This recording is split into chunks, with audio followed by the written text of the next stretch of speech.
Good evening. How are we all? Hope you're all well. Happy New Year to you all. Thank you very much for coming over and joining us for the first live of 2023. And we have as our special guest, Mr. Les Thorne. So thank you, Les, for coming and joining us. And as always, thank you to Brian and Terry for joining us as well. So, as always, special guest Earworm. If you've got any questions for Les, he'll try and answer them for you. He's got a chip. I mean, he's got a mouse on his shoulder, not a chip. Or is it a moose? A mouse. That's a mouse. That's a mouse. It's a mouse. Looks like Topo as usual. If you're in Scotland, it's a moose. Yeah, it's Brian. So, as always, guys, if you've got any questions for Les, please put a Q before your questions, and one of the guys in the chat will answer or read it out if Les hasn't seen it beforehand, and then obviously, hopefully, Les will try and answer it for us. But tonight, I'm just going to do something simple. It's just a little piece of art I'm going to do. A bit of carving, a bit of texturing, a bit of colouring, maybe. I don't know yet. I haven't thought that far ahead. But tonight's all about, obviously, Les, not me. So I'll just be in the background messing around. Me? Yeah, it's all about you, Les. Sorry. All about you. Question time. I'd have had a shave if I'd have known. Well, that's right. They're not going to see you, so it doesn't matter. Yourself up. Incognito. So go to the lathe, and we'll see what we have on the lathe. Stick you guys in the background. So I have a tell us what you've got. Go on. I have a piece on here that I've cut off square, so it's 8 inches by 9 inches. Does your tape measure not work? Like, is that why it's not square? No, it works. I didn't want it square. I don't want it square. It's a bit. Oh, yeah, okay. Can I have that in metric, please? Oh God. 200 by 225. There you go. Actually, as a builder, is that an estimate or a quote? Always an estimate, never a quote. There's always an estimate. Those are writing. And it is 2.5 inches thick, but I'm going to take quite a bit of that off of there. So I'm going to curve the back a little bit. It's not quite square. It has got a bit of a curve in it, whereas it was a plank that I bought from my local club. It's got a bit of a curve in it. So I'm going to flatten out, put a hole in the back to mount it on, and then we'll carry on from there. So other than that, I'll make a start on this. And then if you guys have got any questions for Les, go for it. Will I introduce who's in the chat just to say? I think you should. There. Go for it, Terry. Okay, well, let's say hello to Shane Hurst, who was first in today. Woodturning is in. Norman Greenwell. Brian had to put his name in there. Malcolm Douglas is also in. Grandma Ruth Tube is in, having driven 300 miles and scared the living daylights out of her passenger. And Susie the Swiss Woodturner is in. Christina Michael Hasseltine. Mick Dews. Callum Turn. Peter Kelly. Mark General Woodturner. Robert from Hodgepod Woodworks. Peter Kelly. Scanning down the list. IJ Leach. Oh, okay. Hello, Paul. Bruce P. Turner. And then they all say hello to James Crawford is in. Robert Waterwood. Brent Beecroft. Keva K9 Creations. Graham Brown. Woodworm Paul. And so fifth, we go down a bit further for Steve Gordon. Barry's Wood Creations. Nearly there, I think. It's okay. There's only 65 watching, Terry. Take your time. That's okay. I'm taking my time. Well, Steve will finish by the time I do that. I was only getting to. I think I need a more interesting name. Fide Coast Woodturning. Simon Barry Chitty's in. And a bit further down we go. Terry Bartlett is also there from Plymouth. Well done, Terry. I'm in Plymouth this week, Terry. William Kenny is in from Ireland. Hello, William. How you doing? That's a terrible Irish accent. Absolutely terrible. Matt Cummins is in. Well, that's my interpretation from the Devonshire dumpling, isn't it? Brian El Tanero de Madeira is in. That's just Brian with a Y. I keep telling you. Brian with a Y. And Loftus Soft Love Forward, whoever that is. Blimey, that's a decent. That's a new name in the chat. That's whatever. It is. I've lost the place now. Where was I? Lost the plot, place. Lost the plot. I remember the place. Yeah. Do you get Michael as a partner? I'm coming down to the next one, who is. They stop chatting to each other. Hello, so Michael has a party has also joined us. We're turned by Barry, and we're nearly there. I think we are. Baz, Real Simple Things is in. I said Susie. Did you? Are you All sure? done. There we are. Welcome, everybody. Thanks for coming into Heckle with Les tonight. Don't forget, when you have a question for Les, please put a couple of question marks in front of it, capital, so we can know it's a question. If the chat flies by, we can see it. And please ask away. Any questions you want to know about? Can I see the chat? How do I see the chat? You have to need be go on YouTube. Okay. as well. Can you do that? That would be technical. Too technical. Can't have two things on screen at once. It's too difficult. Yeah. Well, you might be able to see it if you've got a mobile phone. Apparently, That would be Woodwork SK114 is also watching. Dig Muller is in. Hello, Doug Muller. Doug of the Miller is in, right? 65 people watching, Steve. Already. See, you don't normally get that many people. It must be Leslie's in. No, normally about 20 normally. Obviously. No, you don't. Andrew May Jacob Woodworks is joining us. Hey, Question from Hodgepodge Woodworks.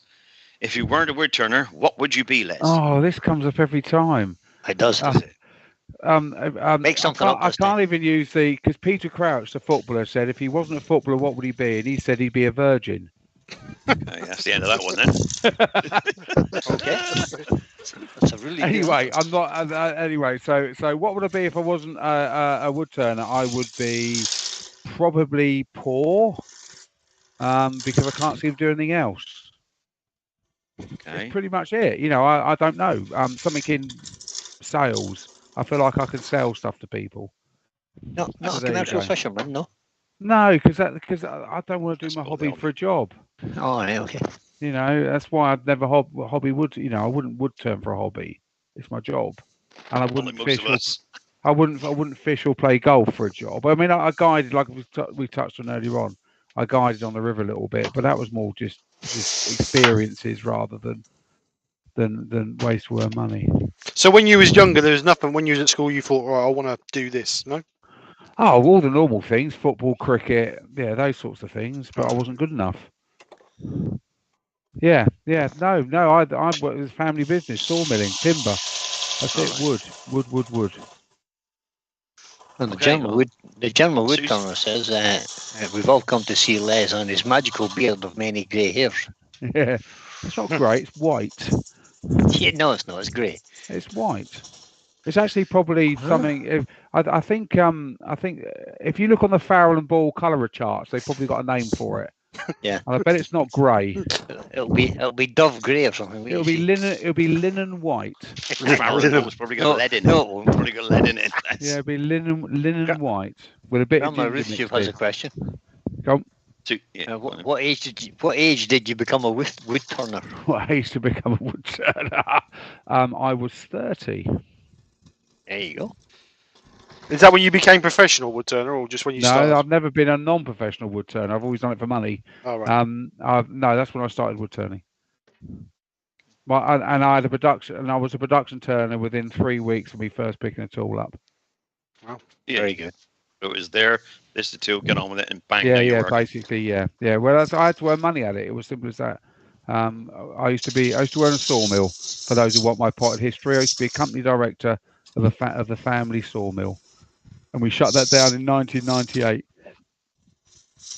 That's answered Susie's question because she wanted to know what you did to get into where you are. That's a shame. Yeah. When you So, through my father. My father owned a wood turning supply shop, similar to I don't know what sort of shop, similar to Yandles. Oh yeah. Big shop, WJT Krafts in Hampshire. So I got into it through that. My dad had turned his hobby into a business. Robert from Hodgepodge Woodworks says, question for Les: if you had to replace your left arm with a turning tool, which would you pick? That's a weird question. That's a weird Like the cider. My left arm with a turning tool. Yeah. Probably a bowl gouge, because you can do everything with a bowl gouge. Say hello to Copper Wire Wood Turning and Rob and Ben Jamin's in as well. Yeah. What a weird question that is. Yeah, it is really. That's just about right for Robert. Turning. That's a Says good William question, Kenny. but it's a bit strange. William Kenny says, "What's wood turning?" That's another Irishman, isn't he? What's wood turning? Okay, William. What's wood turning? Yeah. We're not sure about that, William. I thought he was asking Steve what wood he was turning, but I kind of misread that. Ben Jamison. Real simple thing says, Les, do you know why Steve's got a knot in his logo? Do I know No, why nobody does. what? A knot. He's just behind that piece of timber. He's spinning around, and there's a Steve skkrafts logo, and there's a rope around the outside with a knot in the bottom. And everybody wants to know something. What's the knot for? The not to put there to remember, to remind you. Yeah, it was not. It was there to remember me never to speak to Baz again. That's it. Jennifer's joined us. She says, "Good evening, everybody." Hi, Jennifer. Happy Hope New you're Year well. to everybody. Happy New Year, Jennifer. Hi, Jennifer. When do we stop saying Happy New Year? That's a valid question, isn't it? I think we're going to stop saying it. Yeah, Easter, yeah. You're going to stop saying it on the 1st of January.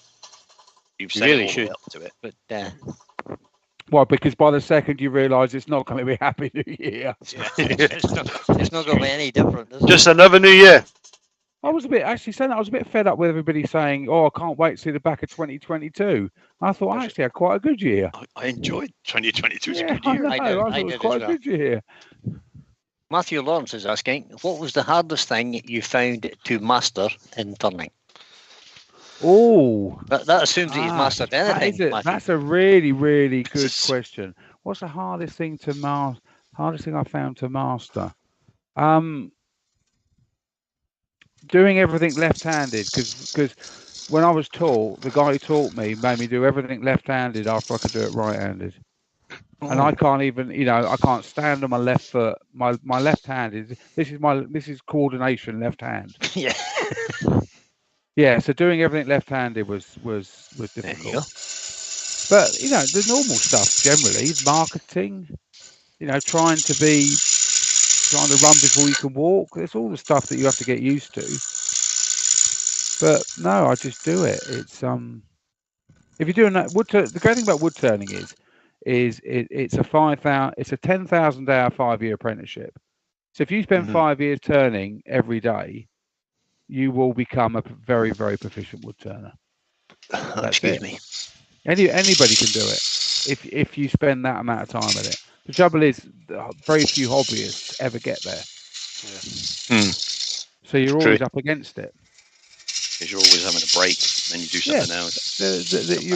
You're always up against it, and then you're relying on sort of natural ability, which I haven't got. I was the school of hard knocks. I mean, I can do what I do because I do a lot of it.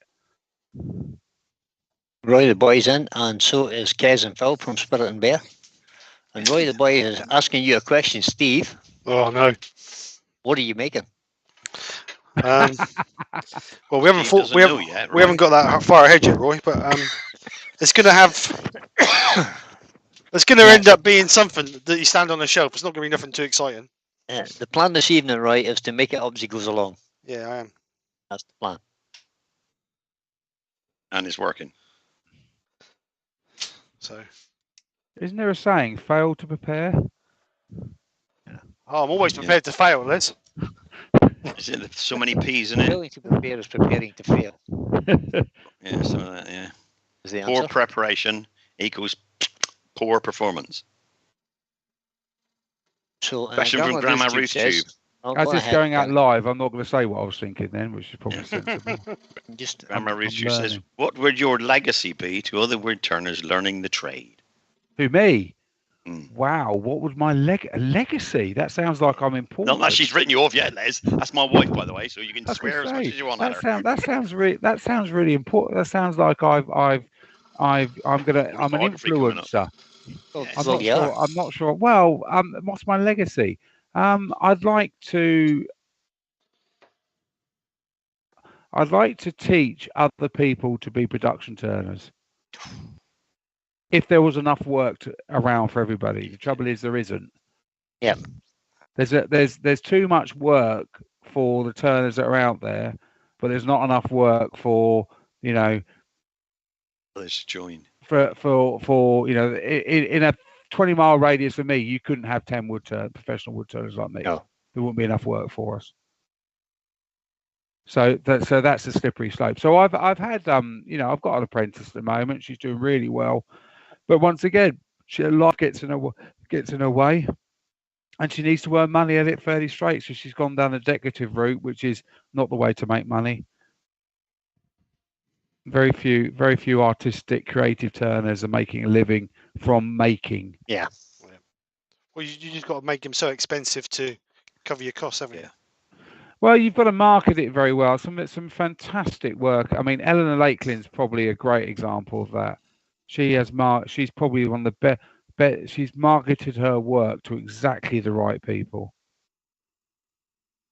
And I've said, and I've said to you before, and when people say, "Oh, you can't get £200 for a bowl around here," it's because you're rubbish at marketing.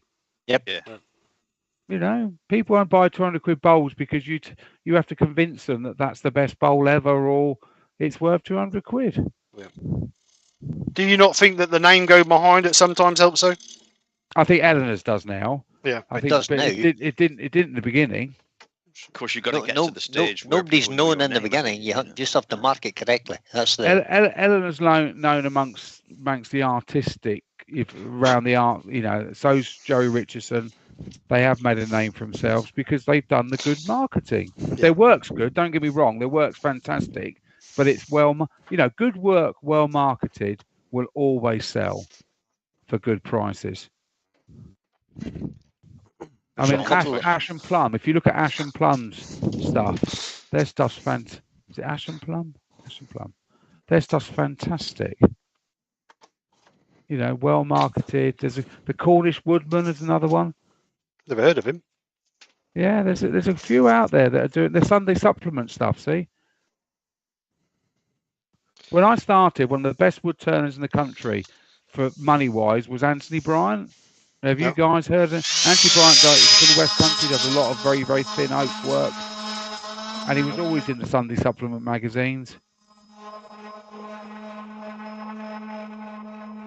Long question from Susie, the Swiss wood turner. She says, because I was that, going off on one then, so I shut up, Les. No, she says, Les, as a professional wood turner, do you love your work every day? Do you sometimes get fed up and bored?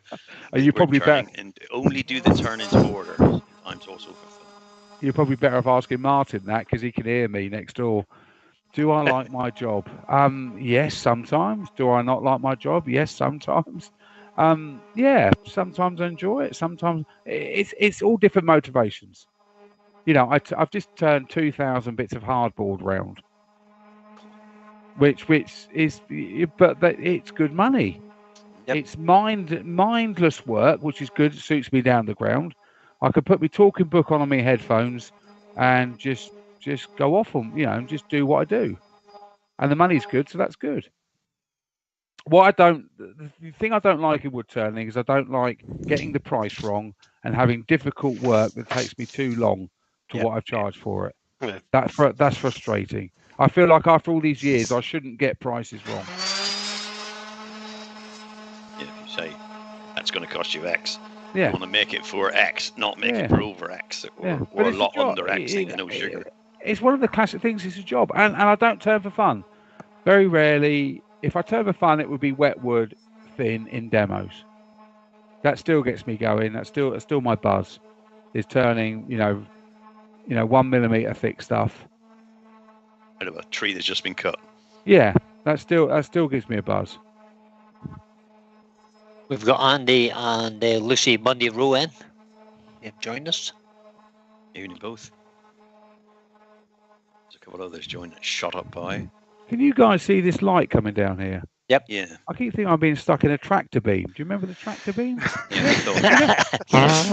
Beam me up, Sky. Beaming you up.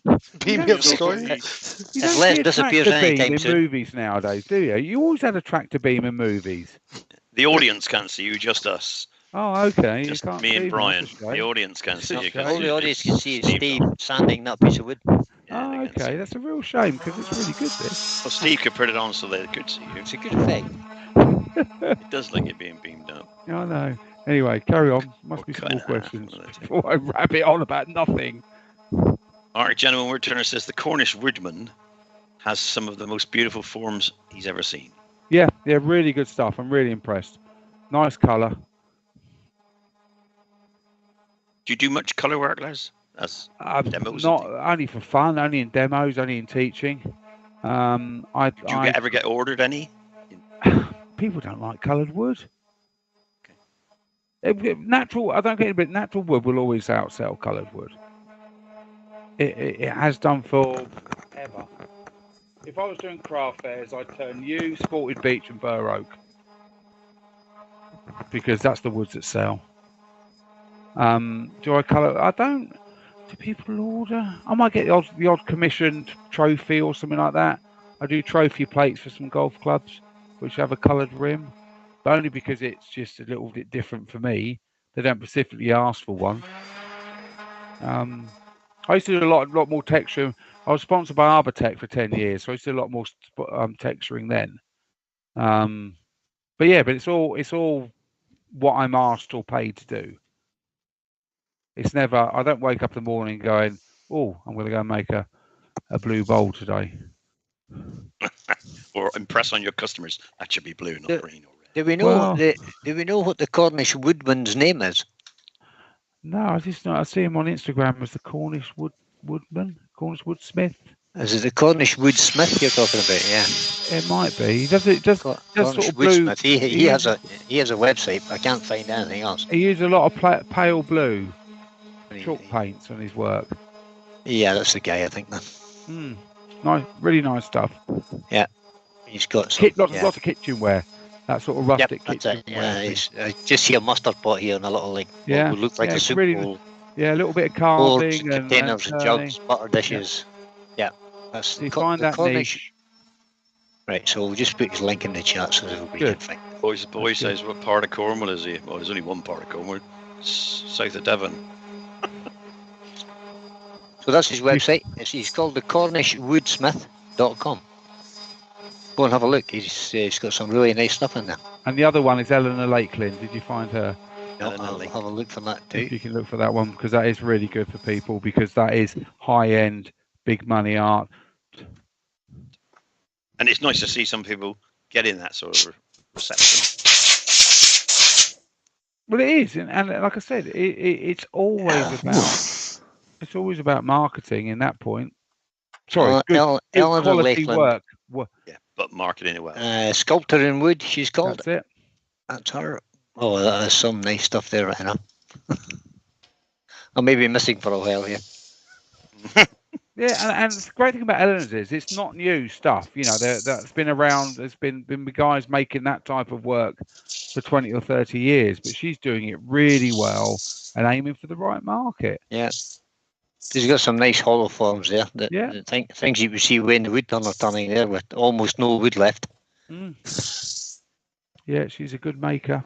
Yeah, she's got some lovely stuff on her website. Yeah, they're more than you think of these sort of quality, high-end artists in wood. Wow. Again, sometimes wish you could put pictures in the chat. Some of that stuff is stunning. But it's all the pictures here are sort of gallery pieces, and they're all in galleries. All the pictures she's putting up are stuff displayed in galleries.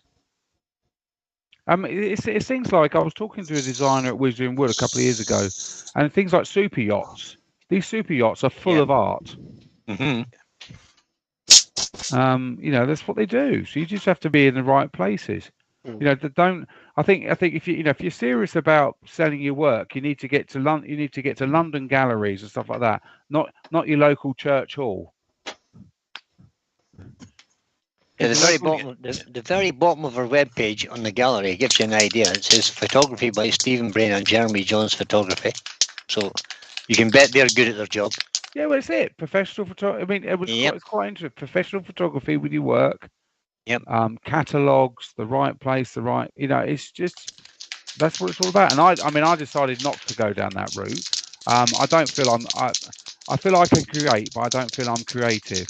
I mean, I can copy somebody else's work. I think I've never seen a piece of wood turn that I don't think I can make, apart from probably Derek Wildman, who does the multi-axis stuff. All right, yeah. Yeah, his stuff. But I don't get that. That makes me feel quite weird. Which feels like Looking at something. it, you think you're I think blind. that he is Jimmy Coo's. He's away. He must be away with the show folk. To see that, to see that in a piece of wood is just mind blowing. I just don't It's think. the concept of how they developed it in their brain, isn't it? Well, You know? just the idea of multi-accessing a piece that many times to create the work he creates is just bonkers. So that he's probably the only person I don't think I could make. I see everybody else and think I can make that. You know, I've probably got the skills to make it.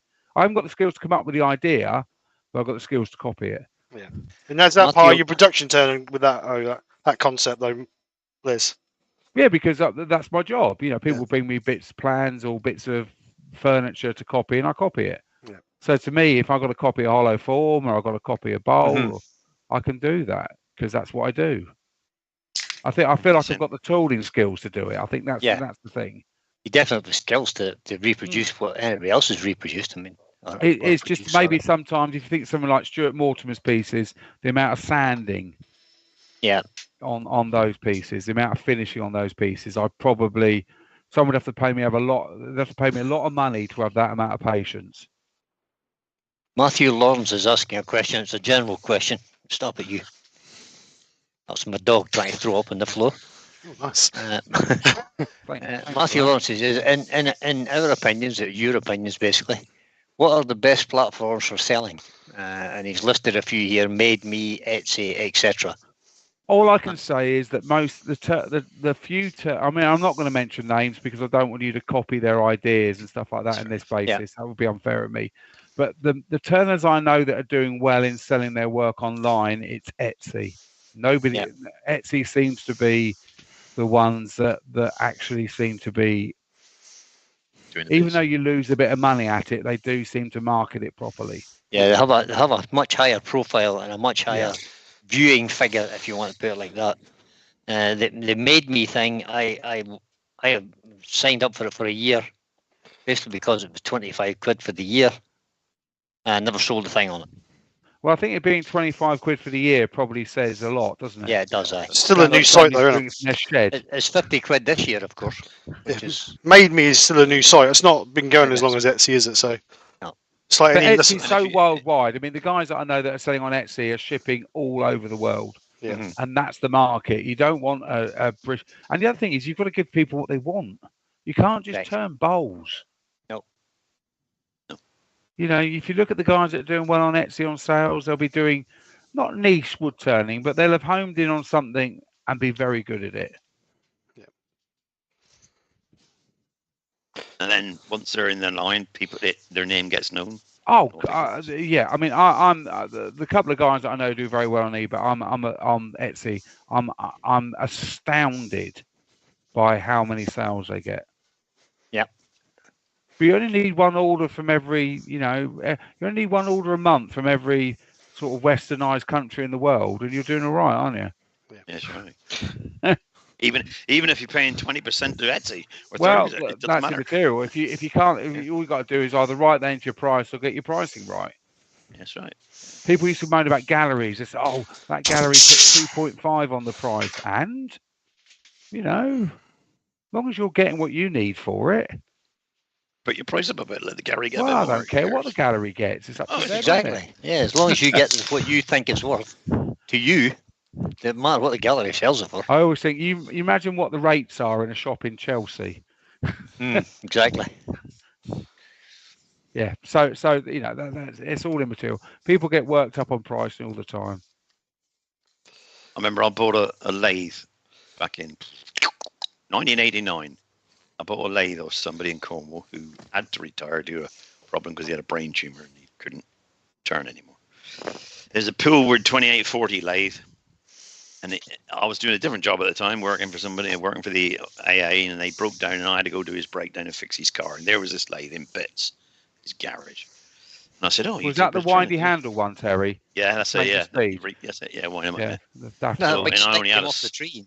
I only had a small lathe at the time, so I said to him, he said, "Yeah," he said, "I can't." He told me why he couldn't turn anymore. He had to stop. It was covered then with wax and paint and God knows what, streaks of everywhere, filthy. So I said, "What do you want for that then?" So we did a deal, and I bought it.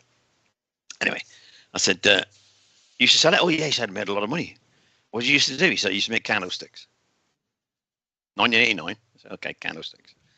What do you sell your candlesticks for? Oof, £500 or £600 each. I'm thinking, dying, ears pricked up. Yeah. He said, yeah. He said, I said, so, he said, I can't tell you. He said, because a mate of mine now are doing them. A long time ago, mind, you know. So he said, a friend of mine's doing them now, so I can't tell you how to do it. He said, but you can see how I did it with the state of the lathe. He said, but we used to make oak candlesticks for churches and things like that. You know. He said, Harrods took one look at them and said, I'll give you £500 each from. And he said, we could not make enough. We worked 27 hours a day turning these candlesticks out, having shipments of wood come in, and we was working with all this paint and wax and everything. And they went straight to Harrods at £500 each, and they just paid us. God knows what we were selling them for. And he said, we did that for about 10 years. And then I got this brain tumor, I just stopped. Somebody else is doing it now, he said.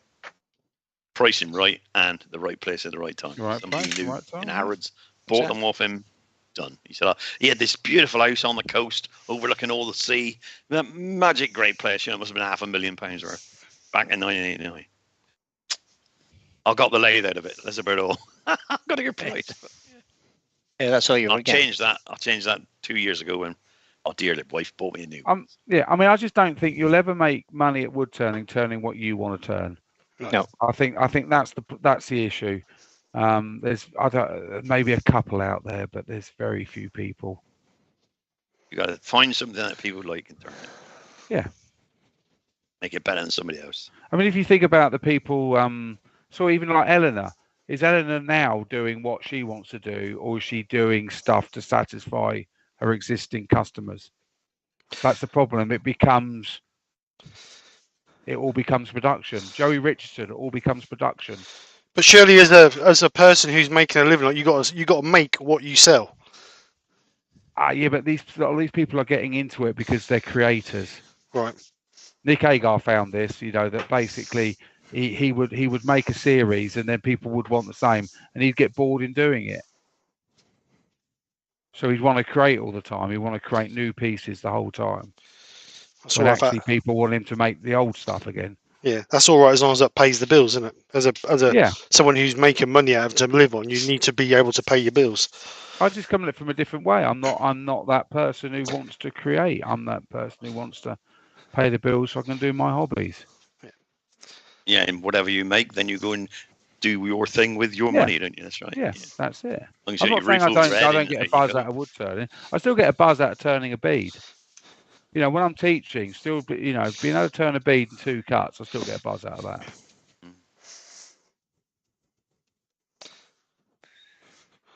Right, is that a piece of sapele, Steve? It looks like it, doesn't it? It does look like it. It didn't. I don't know, because when I bought it from the old boy, it had a big question mark on it. So, but it's very. It smells like that, and it's a bit dusty like that. So, it looks like sapele or util. Looks a bit. Is it? Yeah, Rob from Copper Woodturning was asking, is it mahogany? No, it's not mahogany because they ain't got the black. I don't think it's mahogany, no. They ain't got the black flecks in it. They ain't got the black flecks in it, so I know it's not mahogany. And Tez Johnston, who have just said, do Steve at SK and myself from Harwood do IRB demos? Possibly. Still trying to recruit my short notice list, and would Les be interested? Mark can explain, as he's on the Martin's. As he is on it, and so is Martin Saban-Smith. What's Is that? it Saban or Saban? Saban. What What am I signing myself up for? Oh no, it's if a demo goes wrong, I say I'm doing an IRD and I fall sick, you get a phone call in 20 minutes, you're doing it and getting paid instead. I don't know if we could do it at 20 minutes, but if Tez wants to give me a private message, I can discuss it with him. Yeah, definitely. Do that, Tez. Message me. Yep, me too. Les can't do it unless Martin does it, because Les needs Martin to run the cameras. Okay, I can't work cameras. Blimey. What it basically is, if somebody's booked in a club to do an IRD, and the club's all sitting there, or tonight it's happening tonight, and the person falls sick in the morning, Tez has got a list of who he can ring to say, "Can you do one tonight for us?" Somebody's called sick. Yeah, phone No, Martin. Martin's happy doing that. Right, let's turn this bit off the front of this. Donate, dedicate Martin. Yeah. Yeah, I have a You couple of gotta demos do it that I within a could few do hours. as well, so they're easily done. Well, I've got plenty of demos. It's probably to Exactly. me, it's probably the incentive is Yeah, the problem. exactly. Yeah, If I've been turning all day, let's go do some turning in the evening. yeah. Yeah, Difficult sure. for you. But difficult. We for give you you. 100 quid. We give you 100 quid. Does you fancy turning for 2.5 hours? No. No. No. In a word. No. I'd rather drink my bottle of cider. Yeah. I'm not. It's not really. No. 1,000 maybe, but not 100. I'm not getting into that discussion tonight. Discussion now. No. Let's not.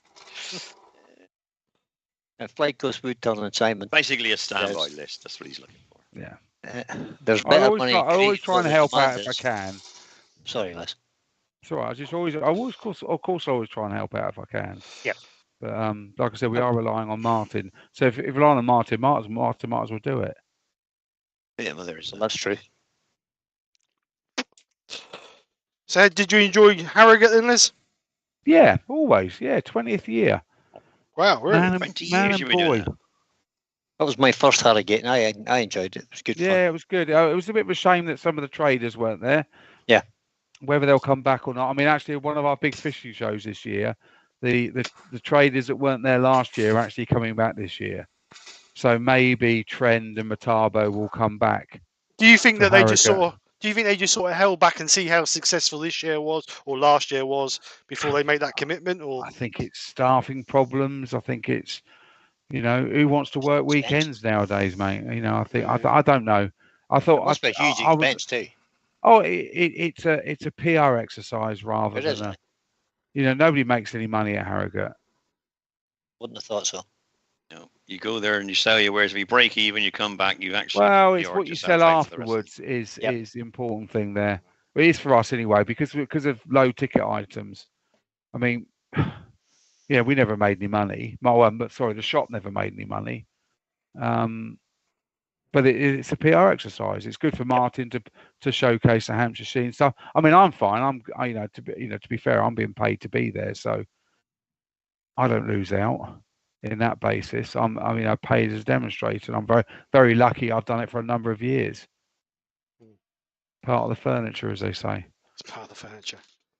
Andy Monday Rose And- asking, are the dates out for Harrogate? For Yes, do you want 2023? them?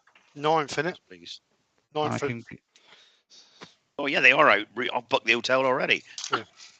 Well, I've booked the hotel as well. So. I haven't booked my hotel yet. I suppose we'll get on with it. It'll be full if you don't, Brian. Yeah, probably. Premier Inn South. Same hotel I booked. Yes. We're- Have you booked as Premier- well? Yeah, I've already booked We're- mine. Yeah. Yeah, we People stay at the already- Premier Inn Central Town Centre. It is the 10th, 11th, 12th of November. 10th to 12th November.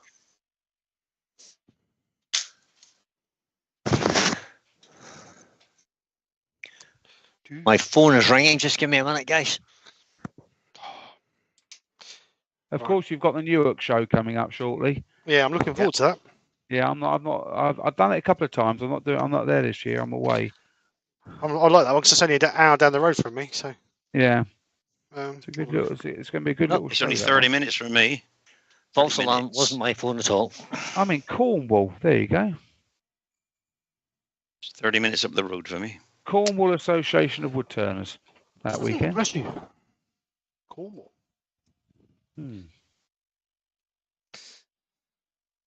Harrogate show. Right. Book hotel. I'm going to just clean up a little bit, and then I'm going to You text can get the. You Just, get just the, made a note. I just made a note to myself. the Premier Inn Central, Brian, is about 80 quid a night.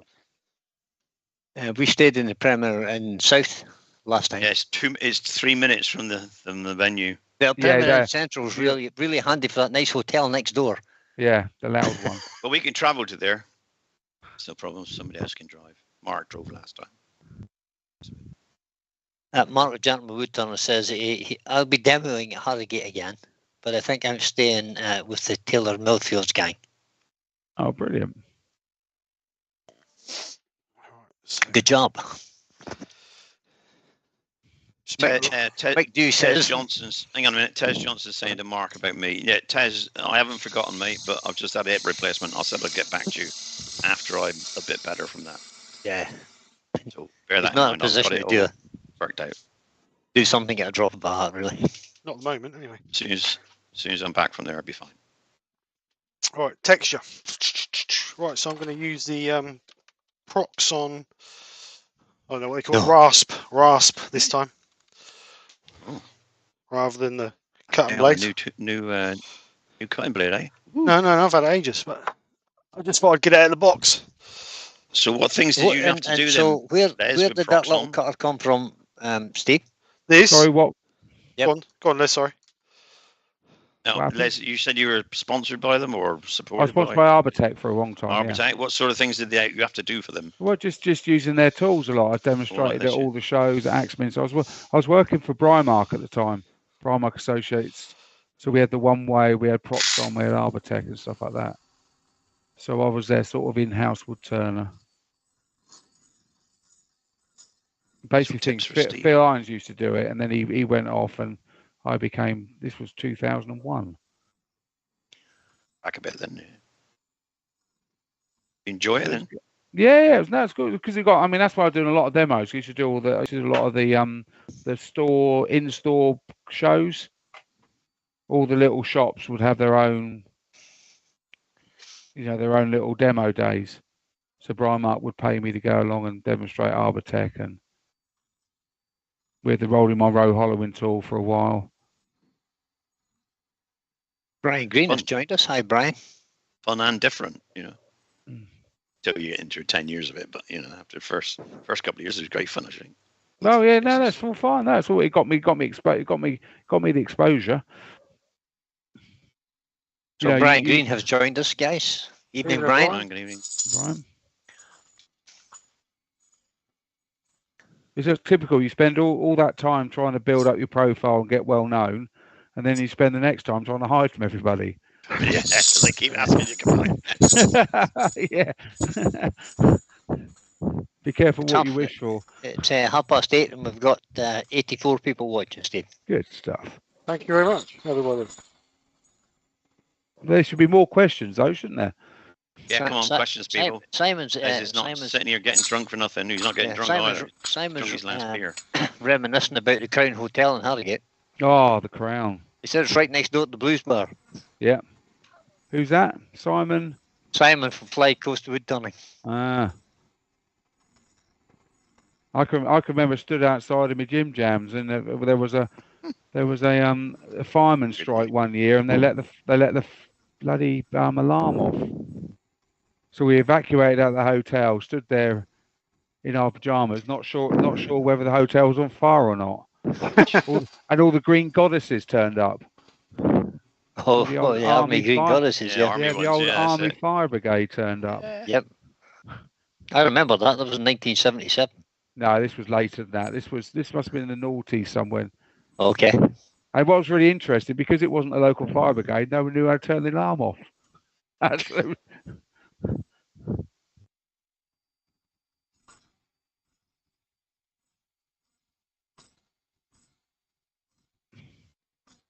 Suppose I should really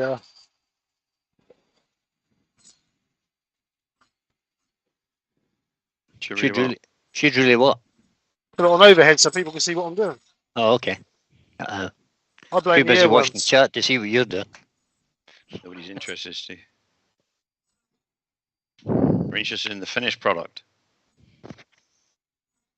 Right, the boy suggests that everybody should hit the thumbs up. I think that's a good idea.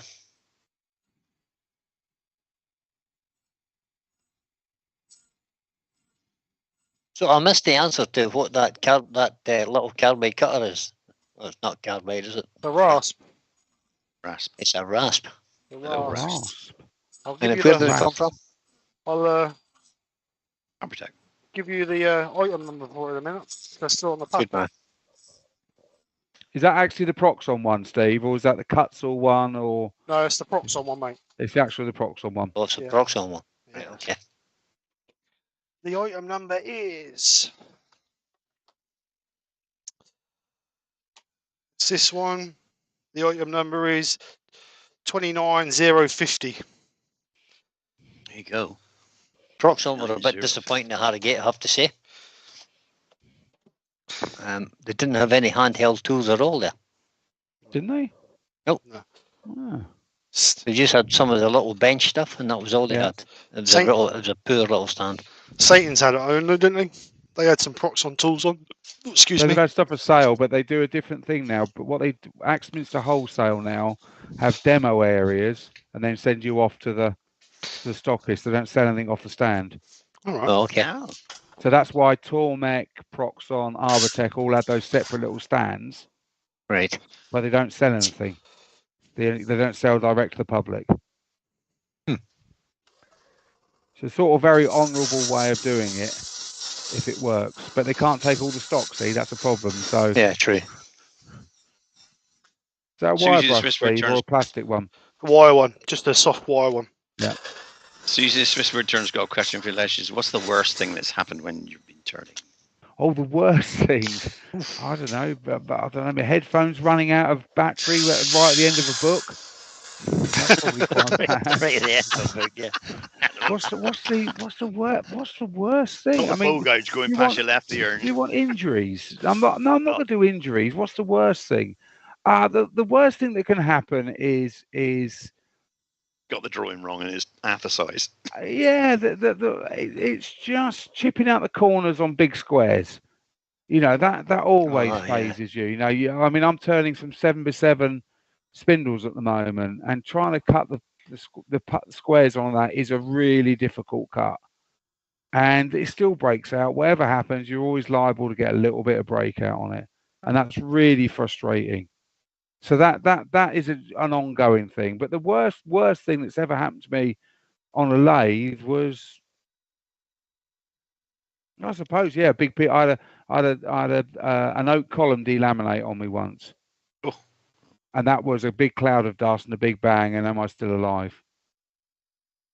That was Wow. glued. That's the last time I turned anything glued together with Cascamite. Oh, it's a Cascamite job too. Blimey, Cascamite's nobody What- could. Can I ask No, what it's too Caspermine brittle. is? Used to be. What is Used it? to be. Cascamite is glue. It's too brittle for turning. See, it's good Yep. for gluing stuff together. But Mhm. in that bang bang bang, you can't see me do that with my hands. Yeah. That bang bang that you get with turning, it's too brittle. So I wouldn't turn anything glued together with Cascamite now. Steve, do you mind if I promote somebody here just for a second? Your mate, sorry. One of our fellow turners. He's Brian got a little, Altonero de Medeiros just put a Yeah. video up. he's got a little video up, and he's got 65 subscribers. I should So get if him some anybody wants to go and watch Brian's video after this is finished, obviously, don't be going now. There's a link But for you us. can if you're bored. If you're bored, just go. Yeah, just go if you're bored. That's Well, it. That's if half of them gone. Bye. Simon has a question. Is there much difference between the Proxon and the Arbortech grinder extension tools? Any That'll- Want me to answer recommendations that? between Yeah, the two? you Yes, answer that, Liv. If you know. Right. Right. The Proxon's fine for texturing.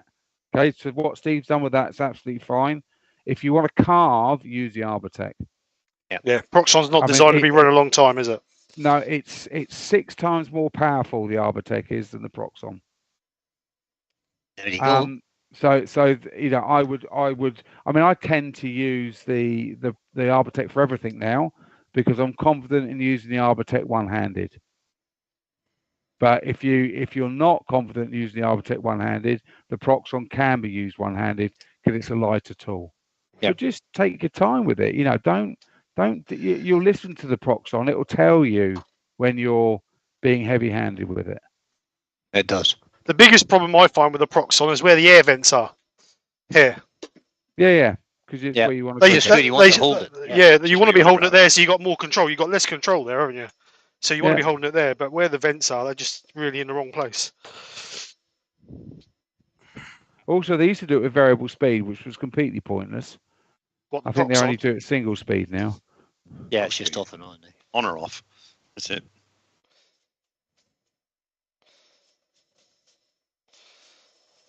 Robert Hodgepodge agrees with you. He says he thinks the Arbortech has much more power.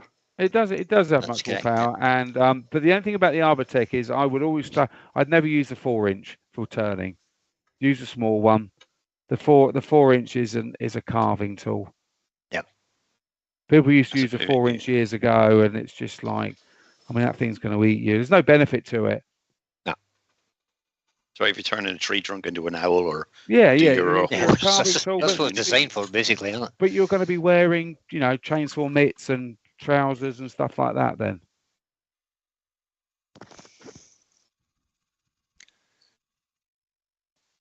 The best year we ever had, we used to have lots of really big carvers demonstrating Arbortech at the shows. You'd have these really, chainsaw carvers with muscles and stuff like that. I think the best year that Axminster ever, the best year at Briarmark ever had with Arbortech at one of the shows was at Shepton Mallet at one of the old Axminster shows, and they got this lady from the Isle of Wight who made rocking horses, and she was probably in her 70s, and she tickled the stuff off, and they sold so many that year because everybody realised that actually we could all use it. All the time you've got some chainsaw carver with muscles, everyone's thinking, well, you've got to be like that to be able to use it. She sold tons that year. tons of it, yeah. Yeah, because everyone realised actually it's long as you use it safely, it's actually a very easy tool to use.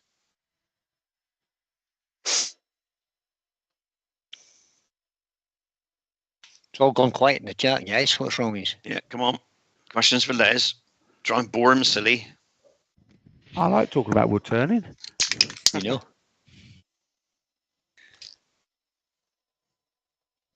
So, lathes then, Les. Let's get into the lathe. Oh, lathes. Oh, don't start them on lathes. Oh. Hobby lathe. Well, he's Somebody's already buying given a us new a clue lathe. for the. He's already given us a clue, but He's given us a clue, but he hasn't given the chat the clue. Hobby. Somebody's just started woodturning. They've been to the club. They've had their 5 lessons and they know how to hold a chisel now, but nothing else. But they got plenty of money, or they've not got any money, and I've got to get a lathe in myself and some chisels. What should I buy lathe? Oh, that's easy, right? You buy a good set of tools. Okay, so a recognised maker, Hamlet, Crown, Sorby, like that. Okay, you buy a good sharpening system, you buy a good chuck, and whatever you've got left, you spend on a lathe. Simple as that. All these people looking for new lathes, get the sharpening system and the tools first. Your lathe is your biggest variable. In fact, you could buy a 500 quid lathe that will work perfectly fine. You can buy a 15,000 quid lathe.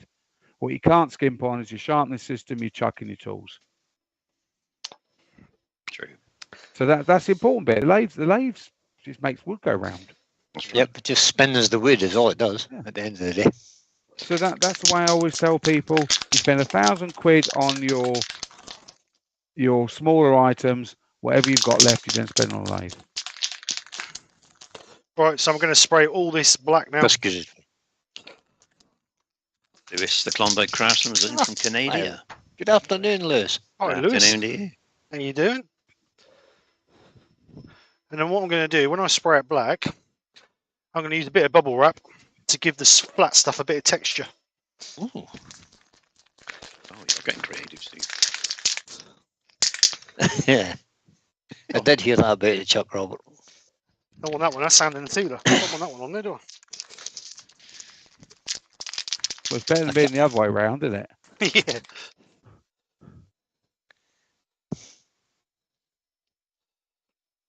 Is that the New Hampshire Sheen black gloss lacquer? No, this is chestnuts. Only because the tin's only because the tin's open. You don't think he's going to wear? You're in so much trouble Martin now. stuff on this, do you? He's going to use Martin stuff on the posh stuff. You're in so much trouble. He has got a pack of that though, Les, because that's what I buy it. Les will go in there and say, "You never guess what." I bet I don't. Brent Beecroft Les says, "Would you change your one-way lathe?" No, because I'm used to it. Of course I wouldn't. I love my one way. It's now 22 years old. And touch wood, it's never had a set of bearings. It's never had a belt change. It's never had anything. No. The tailstock's a bit worn now. There's a little bit of play in the tailstock quill, which I can't really get over, but it doesn't seem to bother. I just push a bit harder. So I'm gonna use a bit of bubble wrap just to give that a bit of texture. That's a good recommendation if it's run for 20 years and you haven't need to change a bearing. No, I can't believe it. There was a guy. There was someone on the internet the other day that in a Vic Mart they were changing their bearings. It's like I know people who've had Vic Mart. Glenn Lucas doesn't change his bearings.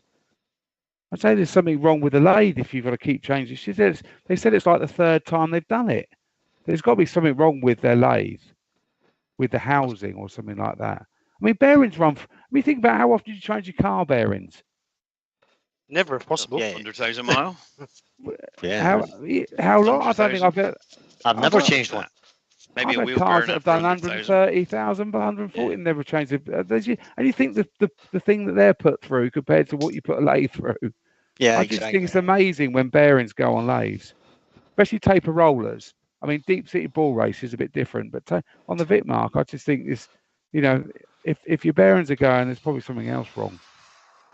I think, I'm not an engineer. You just nip up anyway, don't you? If they I'm not an engineer, but I just think that's a bizarre thing. Kevit K9 Creation says, question, he's got a 1x8 TPI lathe thread. Yeah. And wants to fit a 3/4 by 16 TPI chuck on it. Why? What insert do I ask for? Why? How about a 1x8? Yeah. You need to get a 1x8 insert. Or does he want to go to female to a male? So obviously the chuck is 16 TPI. Okay. So you need to get a female 1/8 adapter to a male 3/4 by 16 adapter, which I'm not sure you can get. And also, then you have the problem of lifting everything off the bearings. You will get vibration, guaranteed. Maybe you should just say a chuck. You're adding 2 more threads into it that aren't needed, which will only cause problems. And the length of how your insert's going to be. It's all exactly. Yeah. Everything's about you doing that. Put your chuck on eBay and buy an 1/8 one. Correct. Keep it as close to the headstock as you can. Yeah, always.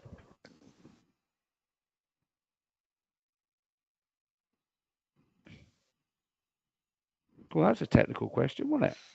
Was. Good little question. Mm. Mick Jews says, Les, your lathe's not like Trigger's broom then. No. It's only had 16 handles and 4 heads. No, I've changed the it has a weird control on it because I think, not being an electrician, but someone told me once that the lathe normal position is stop. So when it won't start, it's the stop button that's stopping it start. Yeah. So I've had to change the stop button a few times, even though they're rated to like 10 million presses. They're rated to 10 million perfect presses. not to me pushing it with a tool and my elbow and all sorts of things. Did we say hello to Rob at Kingsport, did we? Hi, Rob. Rob's in anyway. Yeah, he's in. Let's say hello to him. He shot by. I didn't say hello to him, but he's in.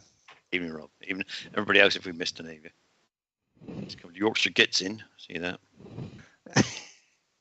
Yorkshire Git. Glenn. Yeah, Glenn. Oh, okay. Glenn Senior, the Yorkshire Git. Okay, I can see it now. Play on words. No, he's just a Git. Should be grumpy old Git. Yorkshire grumpy old Git. That's what it should be.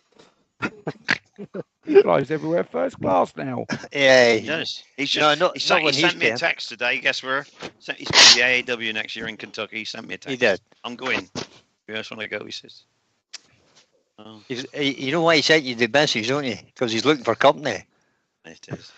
Martin will be there. You can talk to Martin. There you go.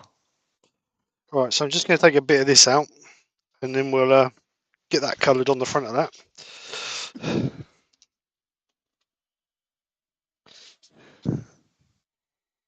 question. Hodgepodge Woodwork says, Steve, having earworms on the monitor in the background makes your piece look quite a bit better. Thank you, Rob. I am recording it so I can play on every live. Oh no. Oh, There we are. yeah, Rob Back from to the turning, he says. Yeah, Rob from Klingspor said it's okay, Terry. I've just removed you from my Christmas card list. Yeah, I didn't say hello to him earlier. I forgot. I didn't forget. I just shot on by. Do people still have Christmas card lists? Yeah, I don't. Yeah.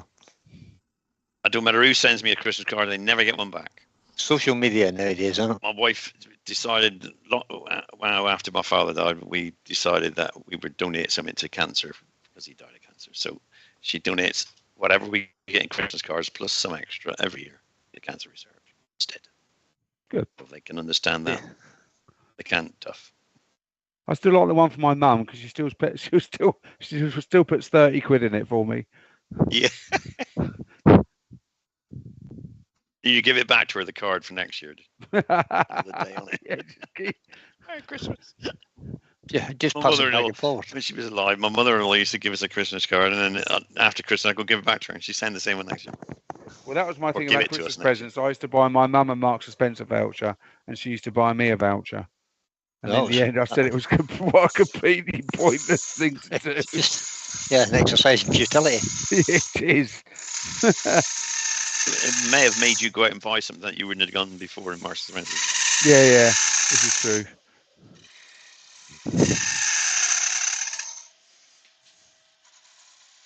What are you making then, Steve? Hey, What are you making then? what am I making? Have you decided what this is going to turn into yet? It looks good from a distance. That's the main important thing, Les. That's the It looks important good when thing it's with spinning as YouTube, well, Les. so you know. Stops maybe not. The most important thing with YouTube.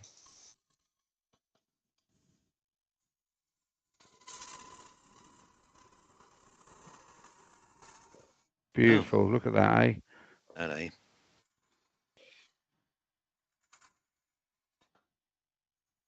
Don't fiddle, Steve. You could see it coming, couldn't you? Last bit. Yeah, can see it don't coming. mess with it. Yeah, I can see that run back happening then. Done it once, getting this. I've taught enough people, mate. I know what's coming. Yeah. Just that one last little pass. Yeah. Lewis is asking, is that Sapelli or Sapili? We think it Yeah, might be Lewis. Probably. Not sure.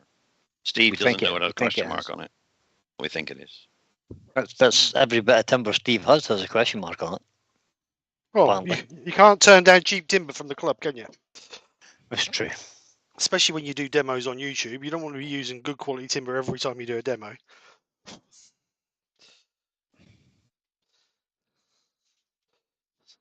Just going to put a little bit of a running in there. Just so with the chisel against it, it'll run in on its own. Mhm.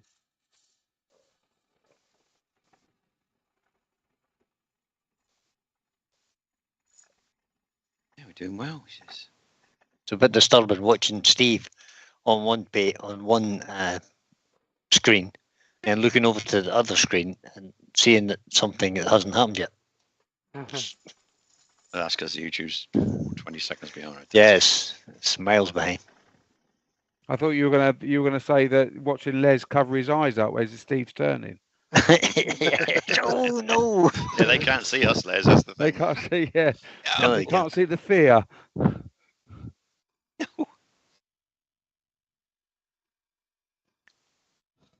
Which is probably a good thing. It's only because I care, Steve. Yeah, I'm sure.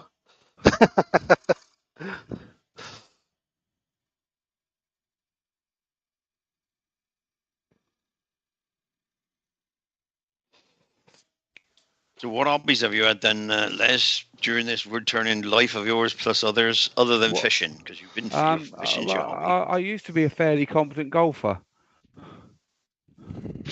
Fairly confident being. Played off 6. That's a little bit more than fairly competent, I have to say. Yeah. Now I play off 9 and don't play very often. That's because you don't play often. You'd be 6 No. out. Yeah. I can play to 9. I couldn't play to 6 without practicing. But no, yeah. So I play a lot of golf. I like the outdoors. I like being outdoors. And like I say, I like cooking. That's in the last sort of 3 years. I sort of learned to cook. Hate following recipes. I was just going to ask that question. When you cook, do you measure or do you just? No, Oh, I can't bake. I couldn't bake. It's No, I far too can't bake it. technical.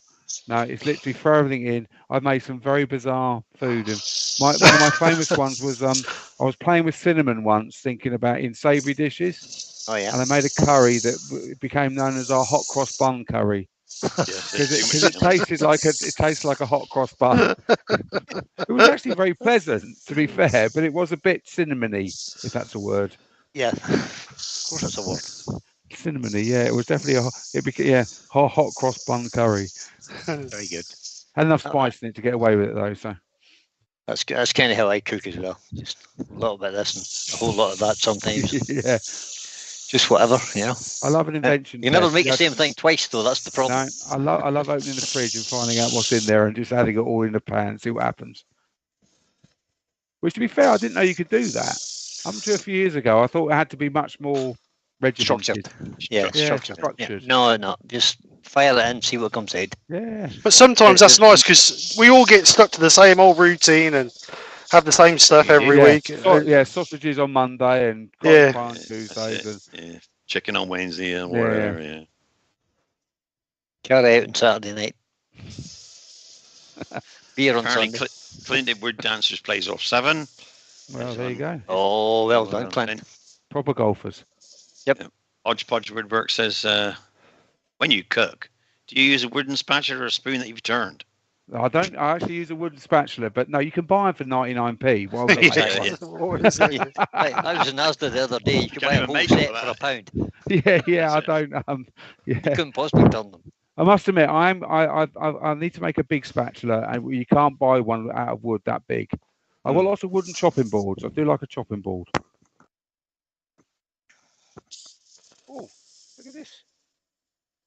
Well done. Gin and tonic. She must be watching. Going again. Oh, lemony one. That better than the beer. Gooseberry. Oh, it's gooseberry. It's not lemon. Oh, Slingsby. It's a Yorkshire one. Bought from Harrogate. Benjamin has just said, sometimes when I cook, I like to be adventurous and add a bit of curry powder to the beans on toast. That does make a bit of difference. Try a little bit of mustard in them. See how that goes for you, Ben. No. It's all about the Hendersons of Worcestershire sauce. No. Worcestershire.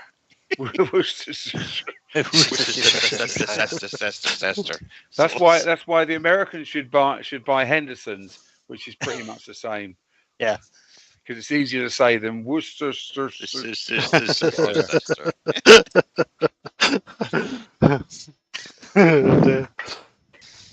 Still makes me laugh. That was marketing.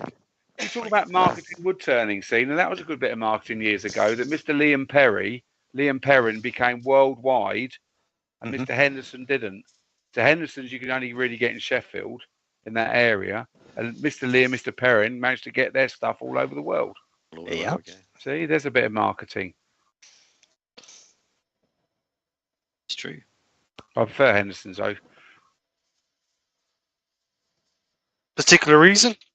It's got no anchovies in it. All right. Anchovies. I like anchovies, but not in my Worcestershire.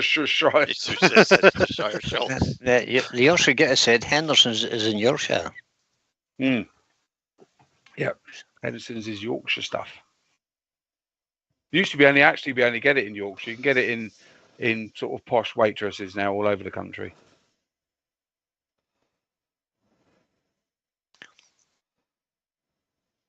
These are doing it in a blue and white and a red and white striped bottle to please the Sheffield Wednesday and the Sheffield United fans. Probably the same sauce, was it? Not the same sauce, yeah. Get on. Where can you buy Henderson's as Lucy Bunny? You can buy it on or you get it on Amazon, but you can get it in the sort of bigger Waitroses and stuff like that now.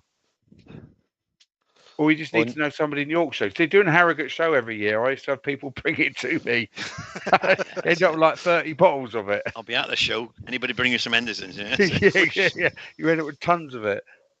Yeah. Roy the boy says he uses Henderson's. It's a lot better than the other stuff. I prefer it. And it's vegan friendly. It's vegan as well, see? So, Is it? Oh, vegan. Oh, God, don't start. It's made of vegans, yeah. It's got to be worth having then if it's vegan. Definitely. It's probably the most tasty vegan thing you can actually have. Actually, ever have. Right, let's get some sand and sealer on My there. wife doesn't like it because it's based on mushrooms, Henderson's is. Oh.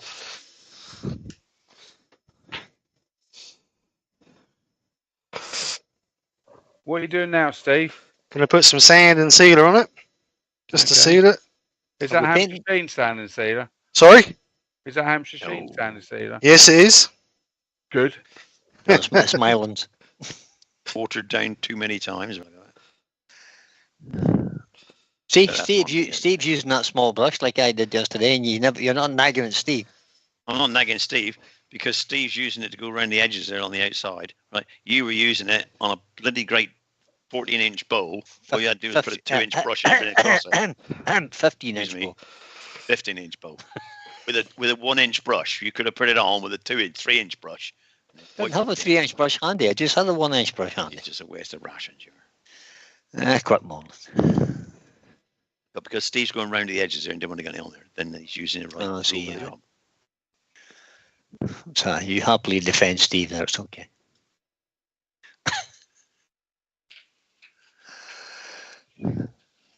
Benjamin says mushrooms have feelings too. Do they? I know, I can hear him scream every time I crunch him.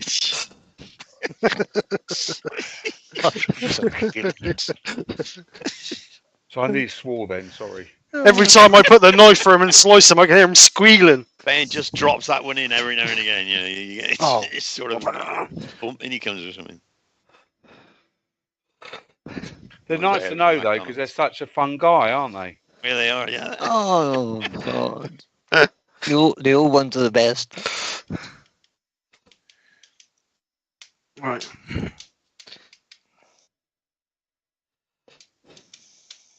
Steam it back a little bit. Roy the boy has just said he got the 100 foam brushes the other day. Yeah, that's because you was- said go and get That's them. because I was using them for 100 in a pot. highlighting with Probably never use them all. for dry Where'd brushing you get 100 foam brushes from? on eBay On eBay. or Amazon. You can pick them up on Amazon. I don't like using them, to be honest. I think they soak too much of your colour and stain into the brush rather than... I'll tell you what they're very good for, though. They're very good for putting the likes of Joe Sonia paints on as a highlight. Oh, right, because they don't soak in. So you can kind of dry brush with it much easier, and it's a flat I like surface them for oil. rather Yeah, I like them for oil because they do. If you're doing a Yeah. tabletop. That's true, yeah. Have you ever Have to watched the new reload it, Yankee yeah. Workshop? Normal's used a Yeah, a Norm brush. always used it, didn't he? Normal's used a foam brush. You probably get paid $100,000 to use it. Yeah. I used to like that program. Ah, brilliant. I Brilliant. met him once. He did the Axminster shirt, Shepton Mallet. Did he? Oh, it was Fabulous. amazing. No, not Shepton Mallet at West Point.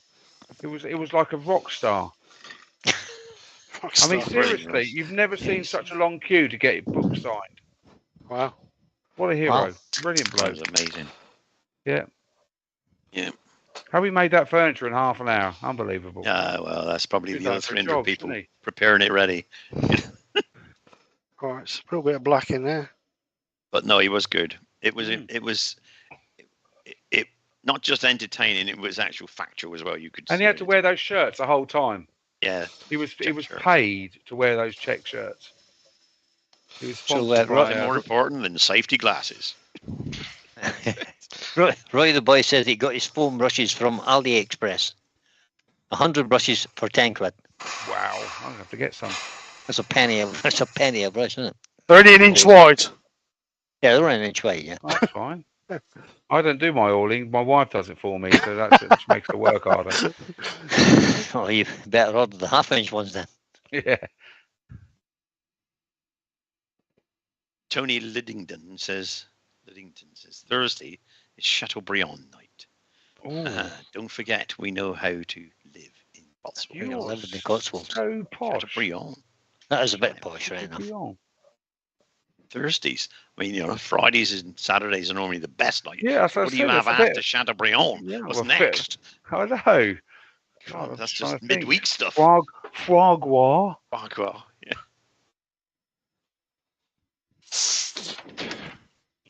Forced liver or something. All right, so colour. I'm going to use the Joe Sonia metallic paint. No. I am. Just the new ones you bought. Harrogate, yep. I have them too, but I haven't used them yet. In the set comes silver, brushed copper, pale gold, pearl white, rich gold, and rose gold. Rich gold's not going to go with that. Are you going to put that on the black? Or are you going to put it on the middle? A rich gold and rose gold, a married couple. That's what you want, is it? It could be. Like it, don't they? It could be. Sound it. But like Ken and Barbie. Rich The gold. other thing is, of course, Rich gold and pale gold. The only thing I can see is there's one slightly darker than the other. you want it to complement the middle piece, don't you? Which one's lighter, Steve? Pale gold. It's pale. A cheap one. I had to ask that. Sorry. Oh dear. Good job you never got it, Brian. Eh? Yeah, I did when I said pale. The penny dropped. Yeah. Right, I'm going to go for burnished. Just a bit slow on it. Burnished copper and silver, I think. Slightly controversial. Well, I don't think that. I think the rose gold won't. Well, actually, let's go rose gold and burnished copper. Rose gold is actually will be quite pink. Yeah, but I'm only going to dry brush it over, so I'm not going to actually put that much. Oh. I'm only going to highlight the texture a bit when I textured this bit here. So I'm not actually going to put a major amount over it. So we go with the brushed copper first. Give it a shake.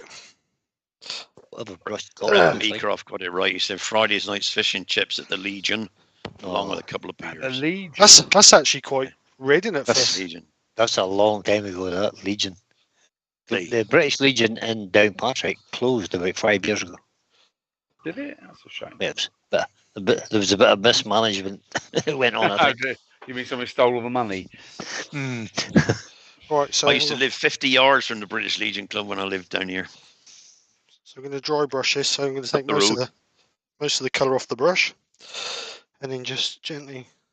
And wipe your arm on the piece. Yeah, just gently brush it over.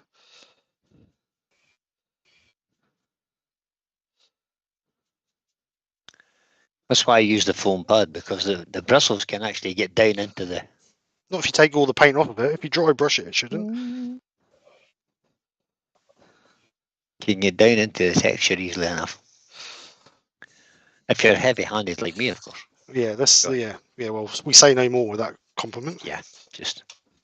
That looks very nice, Steve. I'm surprised. Thank you. Pleasantly shocked and stunned. Not surprised. He's amazed that I actually knew what I was doing. I'm surprised. You didn't know. You said you were making up as you go along. Well, I did, yeah, but I do have the odd. He knew what he was doing. He still is. I do have the odd brainwave now and again. Occasionally.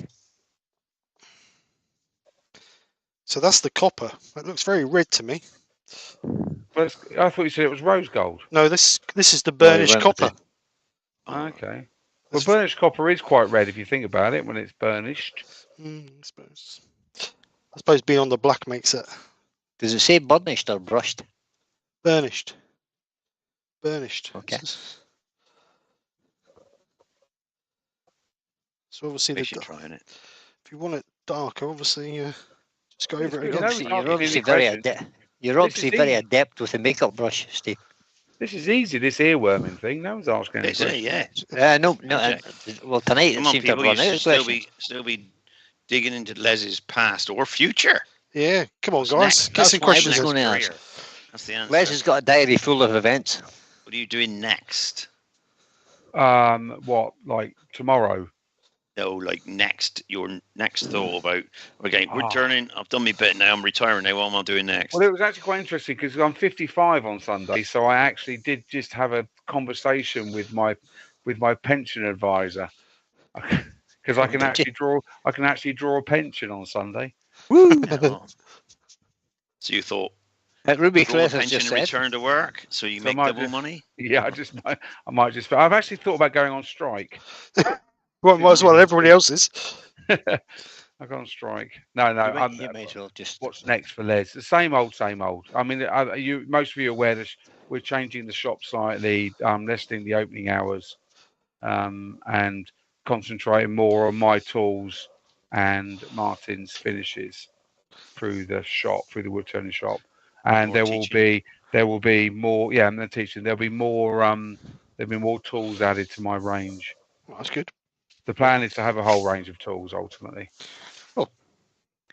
Ruby Claire is asking Steve, so what is this piece supposed to be? He'll tell you at the end, Ruby. It's whatever it comes out, Ruby. That's what it comes. That's what it is. We're not sure. We're just making it up as we go along. Yeah, we're just making it up, Ruby, as we go along, really. And we're here for Les. Has a question for you, Les. Yes. What's the most expensive turned piece you've sold? Well, I've actually turned my set. What? Oh, really? I suppose 600. Well, no, it could have been a commission, couldn't it? I mean, I've done some really expensive wood turning, but I mean, actually, from a piece I've made, about 600 quid. There you go. I used to make some quite big hollow forms in the old days, when I thought it was fun to do them. When I was a bit more gallery orientated, but I don't know. Yeah, so that's it. But the most expensive piece I've probably worked on is probably the finial on top of Maidstone Town Hall. So if you're in Kent in Maidstone, have a look up. There's a massive ball and finial on top of it. That's probably the most expensive piece of wood turning I've done. That was about 10 grand, I think, that piece. Wow. Lovely. Excellent. And you've left your legacy there, because I left it. Yeah, they covered it in copper or lead. They called it covered in lead. You can't see it. Oh. But the form is still. But it was a big piece of very expensive wood, turned into there.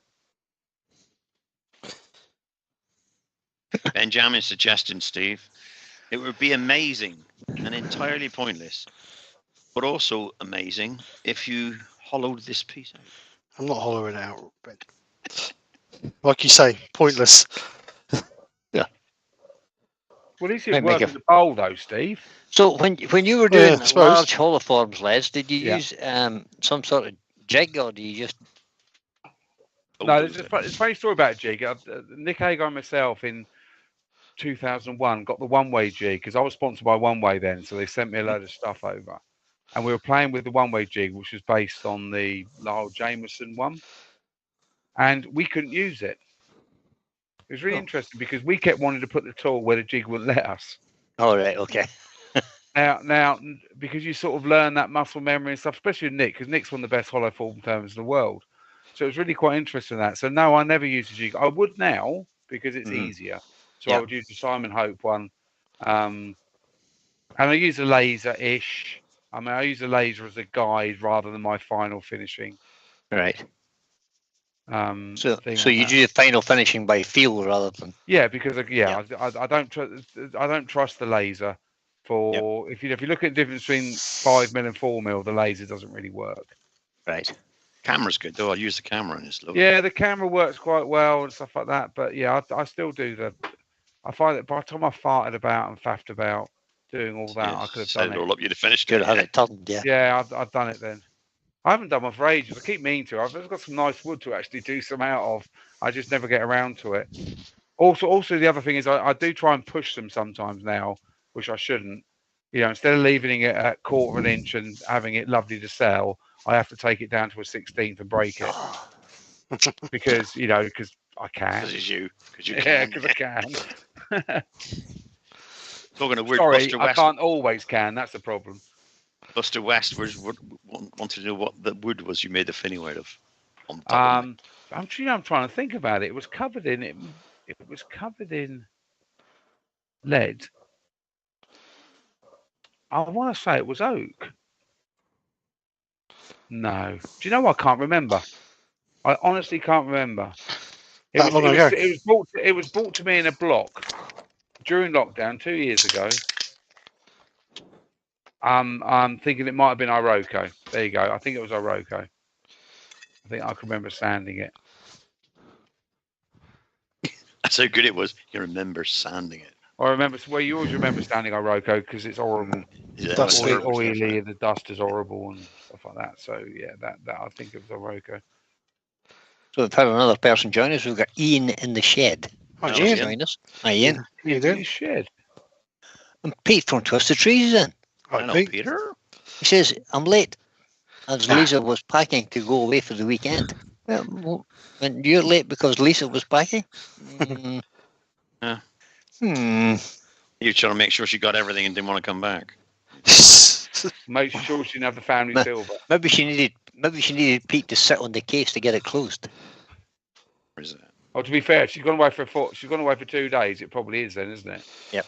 That's three suitcases, isn't it? three suitcases and 2 trolleys. Yeah, probably work. Lisa goes away to work quite often. Right, buff this up. A little bit of Hampshire sheen wax on there. Oh, Ooh, thank you. Hampshire Sheen. So I will any, report. I anything just for seen you, a Liz? comment about Hampshire Sheen a minute ago. Matthew Lawrence says, thanks to Hampshire Sheen for featuring my incense holder on their Instagram page today. There you go. There you go. Well done, Matthew. That's Natalia. Natalia does the social media for Hampshire Sheen now. She works hard as well, blimey. She does.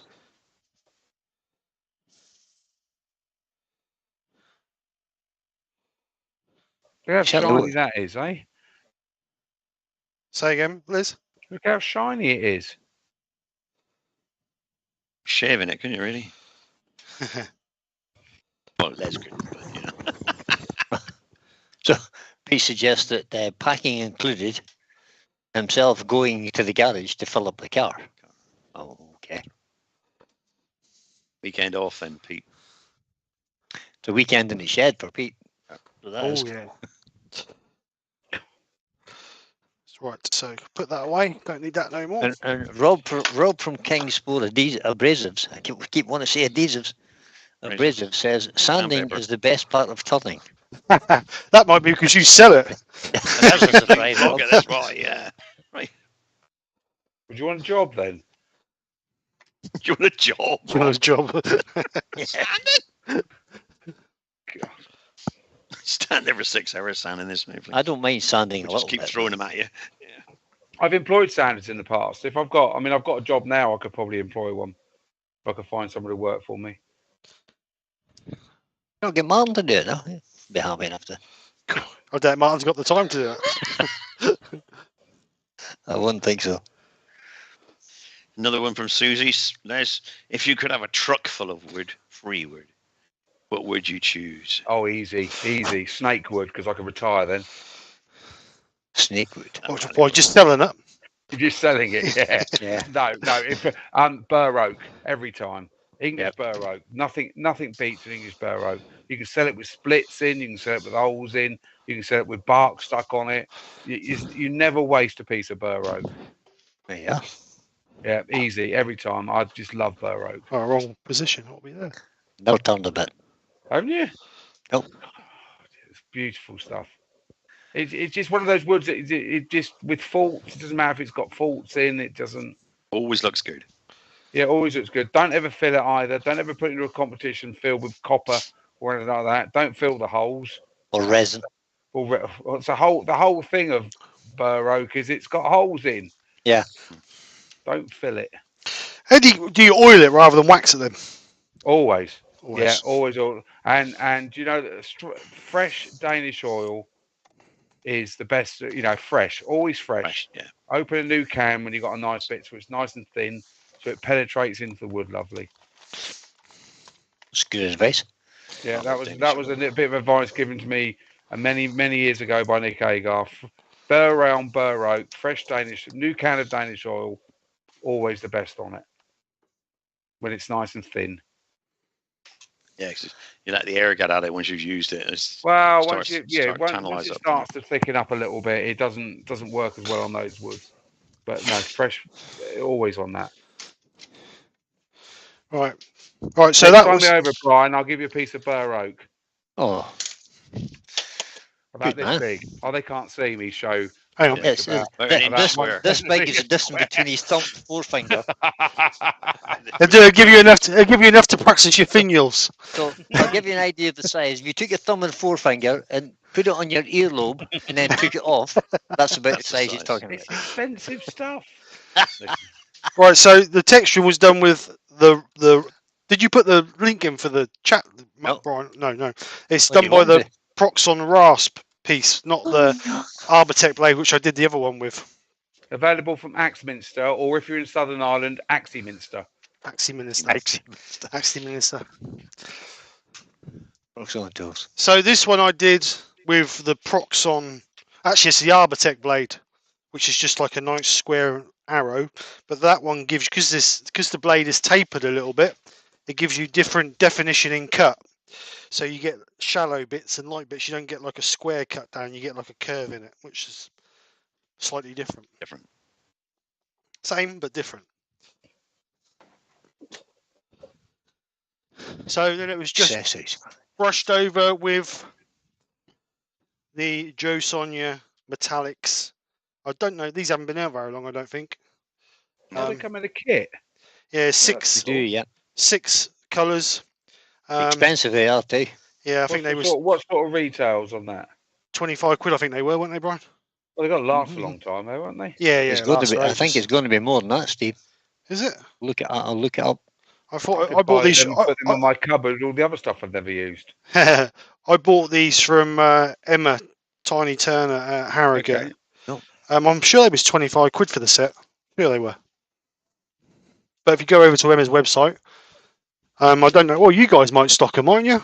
You stock Joe Sonia stuff? No, we don't. No, not now. We don't stock anything now apart from we're doing away with it all, aren't we? Oh, yeah. Okay. We're changing our direction. Oh. New direction.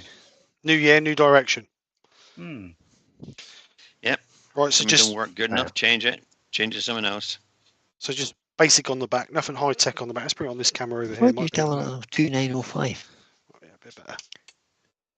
Picture. Oh no, it's a better picture. Was the bowl, Steve? Thanks, mate. What? Because I'm in it. Thanks for that, Les. He's been a bit slow tonight, isn't he? Yeah, I am. He is a bit. Yeah. I'm going from Norfolk. What do you expect? We're 2 days behind everybody else. Rob of Kingsport Abrasives says Yandles will be selling their full range of carbide burrs in 2 weeks. Look forward to it. Right, so let's bring you guys back. I can't actually find that product on the Proxon website, Steve. Can you not? No. I'll have a look. See, have you got what was the item number? You remember? Yep, I can. It's 2905. Hang on, I've got to write it down. I've got a pencil here somewhere. And I'm searching for that number, but 29050. oh, here it goes. There's 50. There you go. You've a rasp plate with tungsten carbide burrs. Is that the one? Is it red? It's red. Yeah, it's about 50 quid, I think, isn't it? I can't get you a price though, because I'm on the Proxon website and they don't sell direct, so you have to go No, to. you need to go on the Axminster. You need to go to the Axminster shop.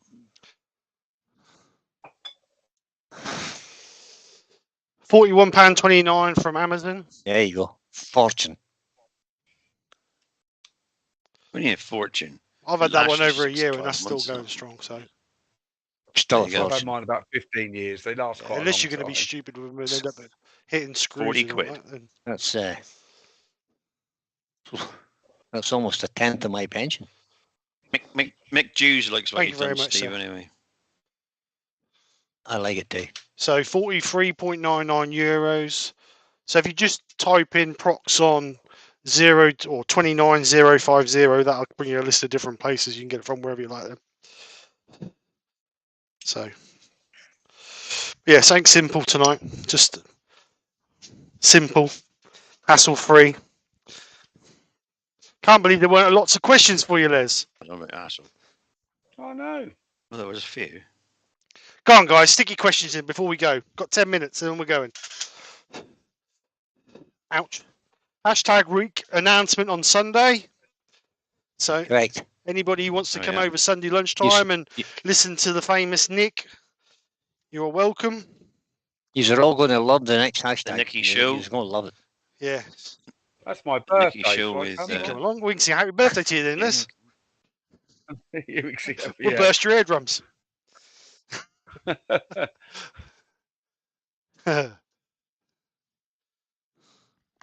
Yeah, I think we've kind of run out of questions in the chat. That's strange. There Yeah, you I go. think they've asked all they need to, really. So have you got anything planned for the wait a minute. future then, Les, or you just carry on what you've been doing for the last year, or have you got anything new that you're going to be progressing on? More specialist courses. That's Oh. our plan. We're doing a few. I've been doing a few natural edge courses, some texture and colouring courses, but we've been so busy on the sort of beginners that we haven't been able to specialise on those. Okay. So Martin's going to do some airbrushing stuff. We're changing the area of the shop to more of a studio type environment. Okay. So we'll still have the shop and gallery, but it will just have a big bench in the middle for airbrushing and stuff like that.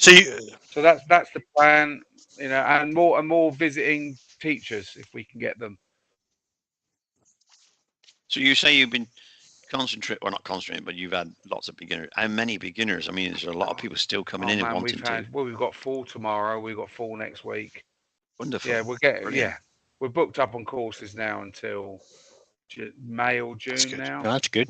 That's all new people coming in.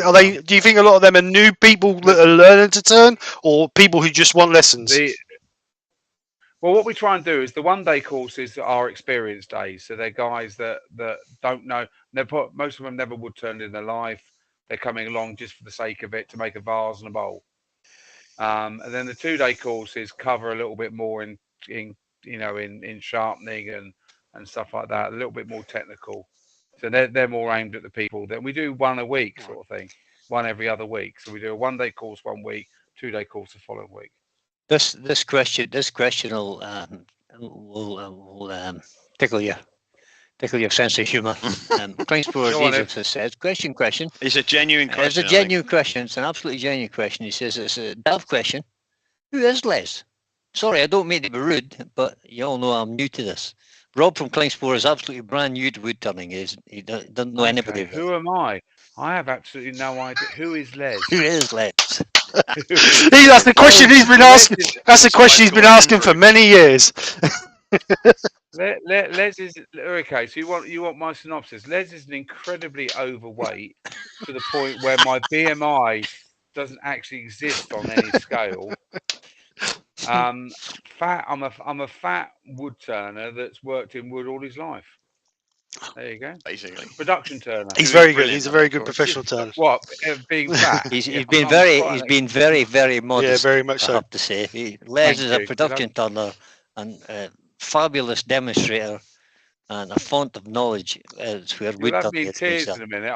And if you ever watch, if you ever get the opportunity to watch Les doing a demo, then I really recommend it because it's not just about the quality of information he passes over; it's about the entertainment factor as well. Yeah.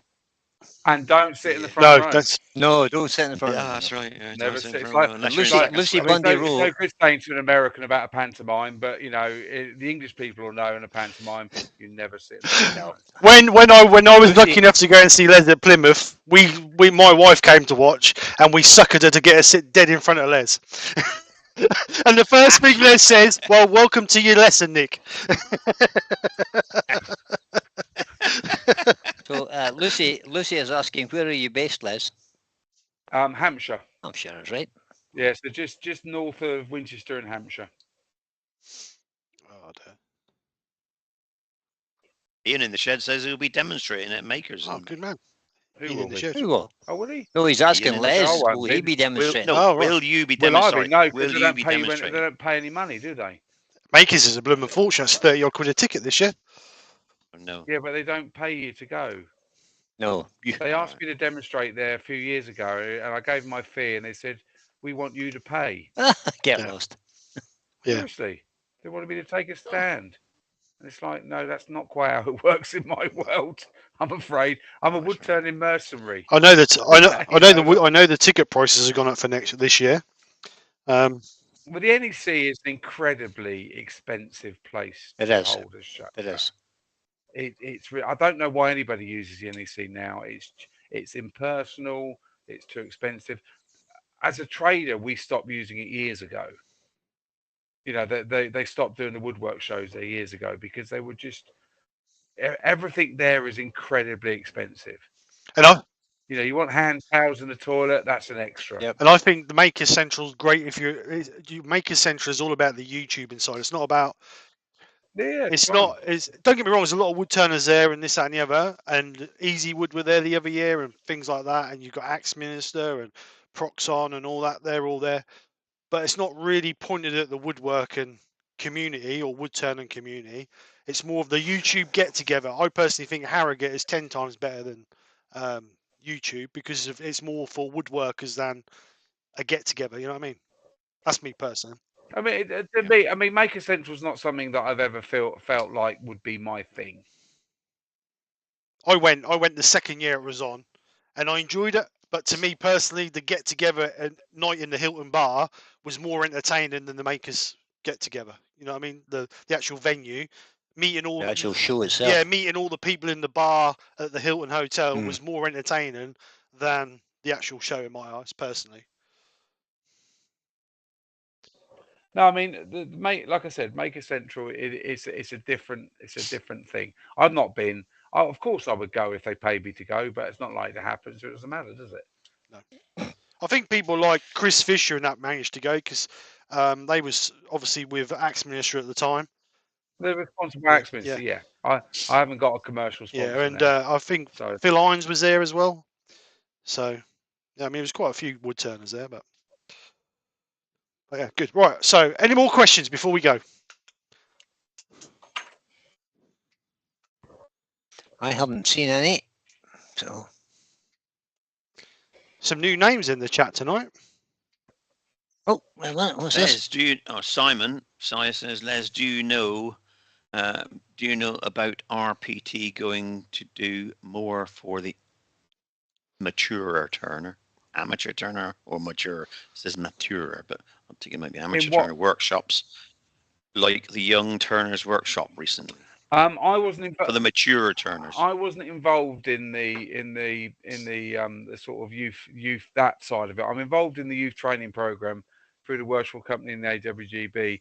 What I would say to you is, if you want courses and stuff like that, the AWGB do a fantastic members training program.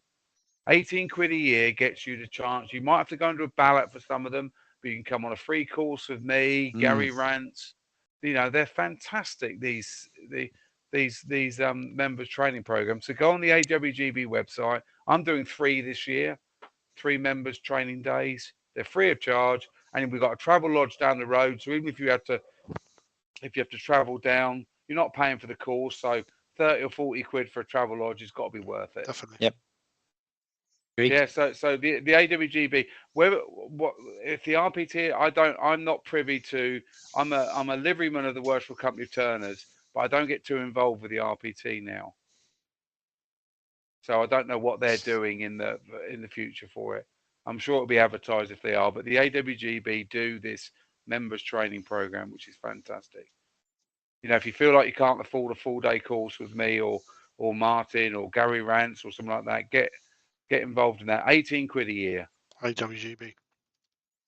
It's all the details are on their slightly poor website, I should say. You can find it. Look under members training. Yeah. Kev at 9K Creations is saying, is Les coming anywhere near Peterborough way? Oh, Peterborough. Am I coming near Peterborough? Kev is a member of my local club. So what I'm trying to do, Kev, I'm going to try and get Les and Martin in the program for the near future, or for the future. So hopefully, It'll be the future now, yeah. I try to repeat. Do you know what? I don't know. What would I did Cambridge last year, so that would have been close. And I'm not sure I am. I'm afraid. I haven't done that because that would be Peterborough Club. There's a Spalding Club. There's a lot of clubs in Lincolnshire. There's a Lincolnshire Woodturners. I'm doing an IRD for Lincolnshire. When? Oh, this is like I'm looking through my diary. It's very 6 quickly. minutes from where I live. Yeah, but it's an IRD, so it's making a difference. Doesn't matter. It does to me. If it's 60 miles, I still have to drive to the club. Do you know what? I don't know. I've got it in here. There we go. It's the 28th of November. Oh no, the training days. The training days were all done. Yeah, you have to travel down to Les on the training days. Yeah, you have to travel down to us. I'm afraid. All in Hampshire. Yeah, but like I said, it's when you're not paying for the course, an overnighter in a travel lodge. It's not that I think we're not. And it's actually. Go on, Les. Sorry. No, I'm just saying. A great thing about 4 Marks travel lodges because there's nothing around there. It's one of those travel lodges that's dearer during the week than it is at weekends. Oh, we're not. Because it's one of those ones that nobody ever stays at weekends, but it's always full of, road diggers. Yeah. During the week. I think when I was lucky enough to go down with Martin for the day, I think I paid about £45 for the night for my travel lodge, and that's about what 15 minutes from where you guys are based. Oh, not even that. Right, 5. Okay. So. Yeah, 5. 10 if you could walk it in half an hour. Like I say, and we all know that with a Premier Inn, you get a decent night's sleep, and if you want a decent breakfast as well. Well, the travel lodge, they've got no breakfast there though. That's the only trouble with that one. But there's a McDonald's over the road anyway, isn't there? No, did you stay at the Premier Inn? Yeah. That's 15 minutes away. That's Petersfield. Right. Yeah, so there's a McDonald's there. Yeah, different ones. Yeah, it says the travel lodge is 5 minutes away, but you'd have to. You got breakfast at the garden centre anyway. Correct. Yeah. Wow, I'm in May 20. Of course, I was scrolling from Matthew Lawrence. Matthew Lawrence is saying, Les, how do you see the future of woodturning going? Oh, round. I knew he was going to say that. I knew he was going to say that. Don't feed me questions like that. Right. I thought I'll ask it. See it. I just think that it depends on the globalness of thing. I mean, what I found in the last couple of years, I've had jobs to do that I think would have been done on an automatic 5 years ago. But now hand turners can compete with automatics because their overheads, electricity wise, staffing costs, rent, electric, all those sorts of things are going up and up and up so much at the moment. I think there'll be bigger demand for hand turning in production wise. And I think the other thing is I think there'll be a drive back towards natural wood. I think there has been all the time. I think so many people are colouring now. I don't colour at all in demos now. I've stopped colouring completely because everybody else, Steve tonight, we could watch half a dozen IRDs over the weekend with guys colouring. I just don't think that's my thing to do anymore. Do you enjoy colouring? I used to, but now I've sort of thinned out all my gear, so I take much less to demos now. So no, I'm all about the tooling now. That's my thing. I think a lot of clubs like that as well because I find when I demo at some clubs they don't want colouring, they just want traditional stuff. But personally, to me, as a younger generation of the turning world, I feel that some of the younger generations want to get into the colouring. They don't want just the traditional stuff and this, that, and the other. So is it you get the older generation who want to see natural stuff. But like you say, tool control is one of the most important parts. I mean, anybody can slap colour on. It's getting the piece the right shape and getting it right first, isn't it? Yeah, I'm not saying I won't do it again in the future. I just don't. It's mainly because I did have a bit of an accident at a club earlier on last year when I dropped some colour on the floor at about 10:30 at night, and that was just a load of headache that I didn't need. Having to clean the floor in a village hall in a community centre. That's it. And I don't think I need to do that anymore. So, I've done that. I've seen that, been there, seen that, done that. I was Arbortech pieces 20 years ago. I just don't need to do that now. Other people, there's so many other people doing it. And it's not a bad thing. Don't get me wrong. I just don't need to do that because everybody else is doing it and enjoying it, and that's it. Well, I think that's part of the key thing to a demo. You got to enjoy it. Well, yeah, I do enjoy it. Who doesn't enjoy it? I just, like I said, I don't enjoy the night before. I don't think, oh damn, I've got to go and do a Yeah. In it demo. already. Well, getting ready actually is fine because now I've got a separate. I've been doing it so long now. Now I've got a separate toolkit. Got a separate kit ready. It's coming up with new demos. I've sort of fell into about 4 or 5 new demos that have been keeping me going for a couple of years. But I've got to come up with some new stuff next year. So that's always Robert Kingsport. Yeah, that's always a bit more. That's what I worry about. It's the only thing I worry about in turning is coming up with a fresh idea to do a demo. I mean, it'll be a take on a boxer bowl or something else, but something with a little bit of added. Those of you who see me demonstrate know I like the added value. I like the interest in rechucking things. Things like that. Robert Kingsport says, how do you bring young people into wood turning? Right. It's a craft, but I find young people don't have that much interest unless it's computer. No, see, I completely disagree. We can fill our youth training things over and over and over again. People are actually. I mean, I take it Rob's in America. No, it's UK. Rob's in UK. No, Rob's in UK. Oh, he's in the UK. Okay, I thought when he Kingsport, I thought it was No, German company. So the German. Yeah, yeah, but I don't know why. I suppose because I've always dealt with Kingsport in the States. But that's good. No, yeah, we have lots of youth. We had a sort of introductory evening just before Christmas where we had seven local kids came in for a couple of hours and they all made a spinning top and had a great time. And some of them are now signed up for the youth training program, which is an AWGB worshipful company thing. Of which, just breaking in there, General Woodturner, I just saw the comment go by. The new committee of the AWG are now rebuilding after a global shutdown. Training is the paramount to their strategy. Yeah, it is. That's what's important. It's training. Correct. Yeah. And gets the youngsters in. Well, not only the youngsters, everybody. Youngsters my age. Well, do you know what sort of surprises? I was talking to another professional today actually about his demographic of and most of his students are 50 plus. Now I think ours are younger. Now we're getting a lot through the garden centre. We're getting a lot of people on that basis. We also do groups, so we've got quite a lot of groups this year where people have booked up, as couples or as a fall. So that's quite good. You get these people. You get guys that craft, women that craft, men that craft, and they're coming along. Well, we had a couple before Christmas that had pretty much done every Virgin Experience day that they could. That was their thing. Their Christmas present to themselves was a day with Les. Slightly worrying. Slightly worrying. We're slightly worried that they're still together after, But I think it was a joint decision, so they're both equally to blame. Yeah. But that's what some people like to do. They just like try the aspects of everything in life, don't they? Yeah.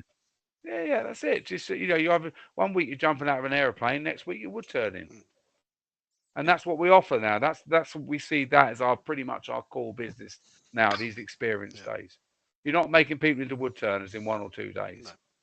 You're giving them the this is how easy or this is how difficult it can be, or this is how exciting it can be. Which is what a lot of people want. They just want that insight to what you mean.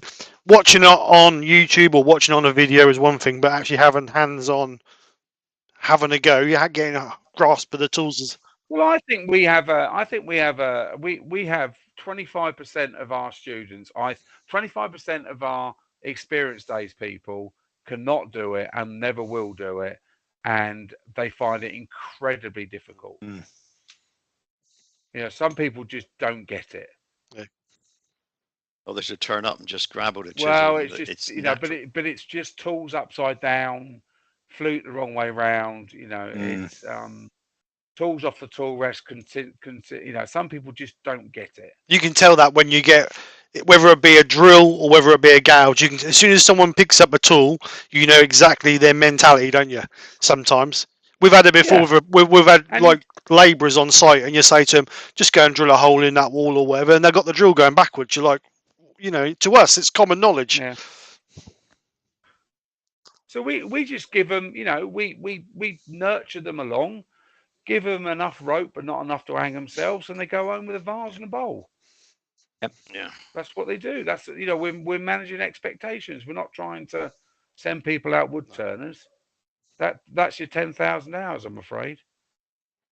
Yeah, I'll just say that's the other. That's 5 years. Yeah, Say that's 10 years of 5 work. years.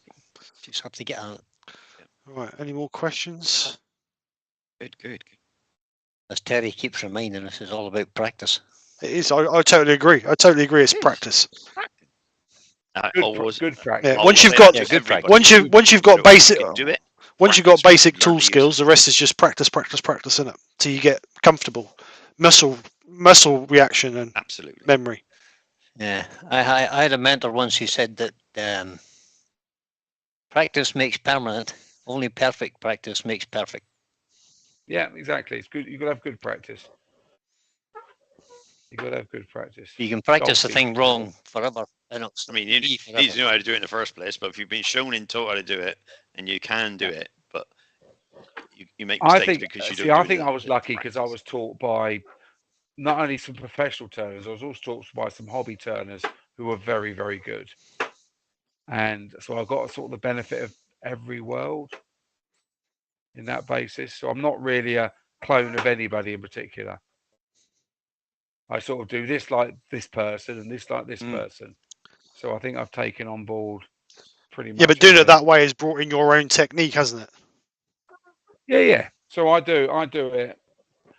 I turn a bowl like Tobias K, but I'll turn a spindle like Gary Rance. So, that's it. So yeah. Wonder who he's getting on. I've seen him for ages. Who's that? He's lived in the with me. Yeah. Tobias. He's probably, I don't know, pointing his feet at Glastonbury or something like that. He appears on social media every now and again, having a, he does. Yeah. Having a strange view about something. Right then, no more. He had a good workshop. He had a lovely workshop in Devon. Yeah, good, really good turner. Oh, really good workshop. Yeah. Right then, gentlemen, shall we call it a night? No more questions. Yep. No, you're fine. Sorry, no, I'm rambling on as well. So. We're reminiscing, Terry. We are. I'm not old enough to go back too many years as well. It's a sign of age. No, Brian, I remember Brian's Tobias when he was. Don't you I remember Tobias when he was my age. Brian's forgotten. He can't. Brian can't reminisce because he's forgot everything. Right, so with that, we'll knock it on the head. So thank you very much, everybody, for coming over. Massive thank you to Les, as always. Always Brilliant. A pleasure to have you on, Les. No problem. Great to have you on, Les. Thank you very much, Terry and Brian. As always, gentlemen, thank you very much. So other than that, ladies and gentlemen, I will see you on Sunday lunchtime to announce this month's hashtag. So come over, say hello. Nick will be here as well. So come over and say hello to the Nicky show, and we'll see what we've got on hashtag.